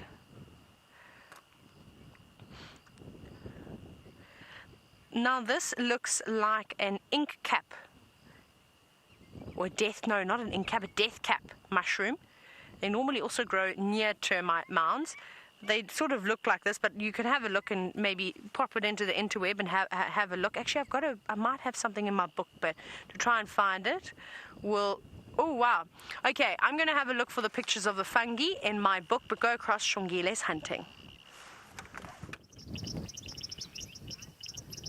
Well, Shongile's moved out from underneath our bonnet, and she's gone down to the water's edge, and she's hunting something, or something's attracted her attention under this fallen buffalo thorn, this dead fallen buffalo thorn. So she's right at the water's edge, and there's something cheeping, sort of going cheep, cheep underneath it. And I don't know, I think it might be a baby bird that's tucked away under there somewhere, although I haven't heard any alarm calls from the parents. So possibly not. It might also be a frog. Look there. Oh, that's just glinting off the water. I thought there was a frog for a second. We did see eyes earlier that I'm convinced were all the frogs gathered together. But you can see she's fascinated. She doesn't really want to get her feet wet. He doesn't really want to venture into the water. Sensible decision. There's no crocodile in this waterhole. We know that for relative certain. But it's sensible for her to avoid it. Okay. Lost interest, girl. No point getting wet feet. I think she's going to catch a frog. I think she wants to. Lots of alarm calling from the frogs. Well, that's not quite. I mean, contact calling between them all. Hey, little girl. Where to next on your adventures? I'm just going to check behind me to see if her brother's popped out. In the vain hope that her brother's popped out. He doesn't seem to have.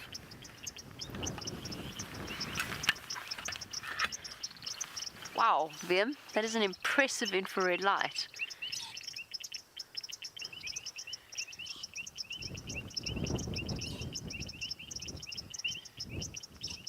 Amazing. It's now pretty much pitch black. I can't see her with my own eyes, but we can see her clear as day on the screen. Full of curiosity, stopping to sniff and investigate every smell. That seems as good a place as any to plonk oneself down for a bit.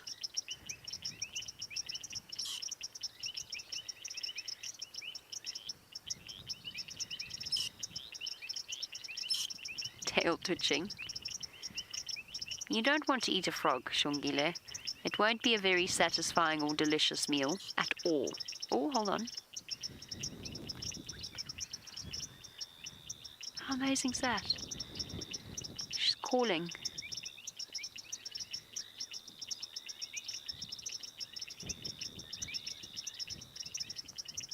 She must have heard her mum. Karula must have gone all the way around us and to the south. Let's go catch up.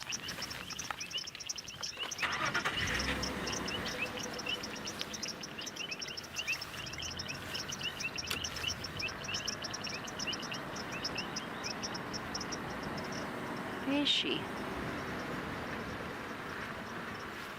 There she is. Okay.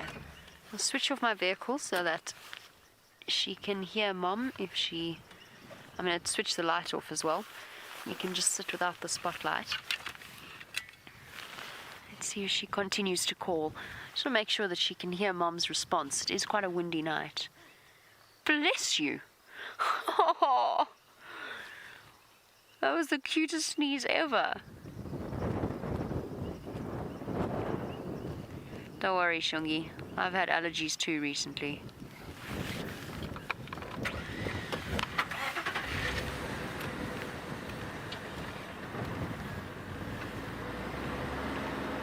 She might just be looking for Mum, not realize that Mum left her behind.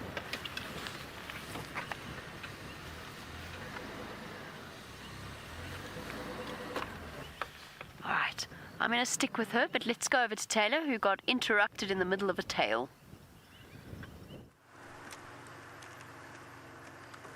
I hope that Shongile does meet up with Karula. So I had a very quick look in my book at the different fungi, and I don't have that one in it, but I'm pretty certain it was like a death cap or something along those lines. So I see that there are a variety of wood cap mushrooms. I'll have to have a look. I'll read it. I've got a note on it in my other notebook. I don't have it with me, so I'll just have to reread that note again. Sometimes we forget then all this information that we try and store in our heads. But that one I'm not remembering. But no luck with chameleons. It's a little bit sad, and I'm also a bit sad that we didn't have any luck with Kuchava on Cheetah Plains. Oh my goodness, Shongile is calling. Let's go across to her.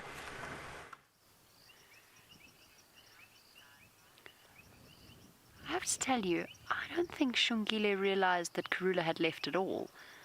I think she thought she was still here. And now she's gone off searching for Mum. She's bored. She's decided she's had enough alone time.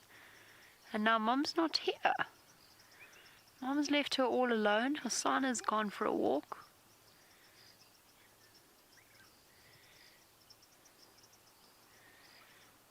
I think it's too windy for you to be able to hear those contact calls. I'm actually going to let her go off into the darkness. I'm not going to follow her. I don't think it is appropriate with her in this hyena-heavy area, walking in the dark with the wind blowing, calling. I don't think we'll follow her any further. We'll say goodbye to Shungi for tonight, unless she comes back to us. Let's just wait and see. We can still stretch it a little bit.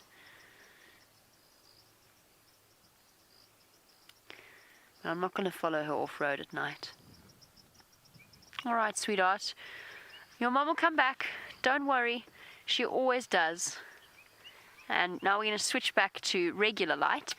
There we go. Back to Are we back to regular light? Yes, we are. There we are. William says he just couldn't find the button. I was going to say, I don't remember being that green before. Shame, that was so sweet. But we're not going to follow her. It just doesn't... We'll just leave her to go about her evening business and not get separated from the rest of them. Oh dear, poor Taylor hasn't even finished her story yet. And just quickly, the siblings won't really call to each other, no. They might call at each other, but I've never seen them calling specifically to each other, only to their mother. But perhaps they were calling to each other and I thought they were calling to their mother. Who knows? Let us go across to poor Taylor, who just keeps getting interrupted. No, I feel like that was the end of my story. That is me finished about my story about the fungi. So no, I literally got the last words in just before Shongile started calling. Now I've got nothing to talk to Olivia about, so we're just going to sit in silence now for the next... No, I'm just teasing. Of course we're not. There's a couple of Inyala walking on the road, and I need to turn all these lights off because I don't want to blind them. And, sorry, I missed the comms there, Rebecca. Sorry, it was very intermittent. Jane Ward, speaking about those lovely fungi that we were looking at earlier. We've seen a couple this evening. We're wondering if tortoises eat mushrooms. They do indeed. Speaks hinge tortoises will eat mushrooms, and so will the leopard tortoises. But something else that's quite interesting is both those tortoises are predominantly vegetarian, except the Speaks hinge. They will eat millipedes as well. And I've seen this, and it is actually quite gruesome. Oh my goodness, right. Jamie's having all the fun. I think that's it for me tonight. Let's go across to Jamie, who has a hyena. I'm so sorry, Taylor. Everything just keeps happening. It's not my intention. So there's a hyena, obviously, that has just arrived at Treehouse Dam, making me feel tremendously good about our decision to leave Shungi. And I'm not going to move until it's moved past her. Here it goes. Right, I don't think it's going to go in the direction she went in. Sorry, I'm going to have to... Vim can actually show you, I think, better than I can. Come on, hyena, pop out there. Don't have gone the other way.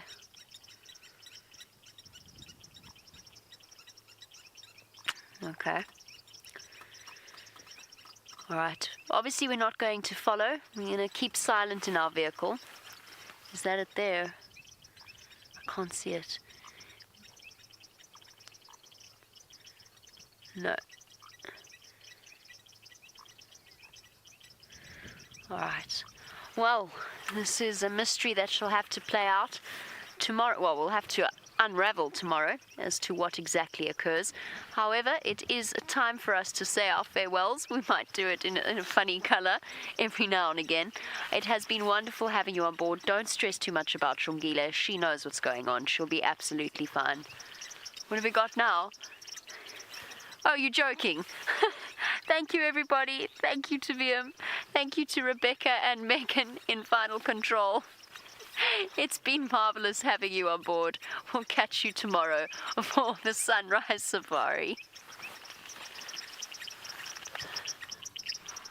Where'd he go?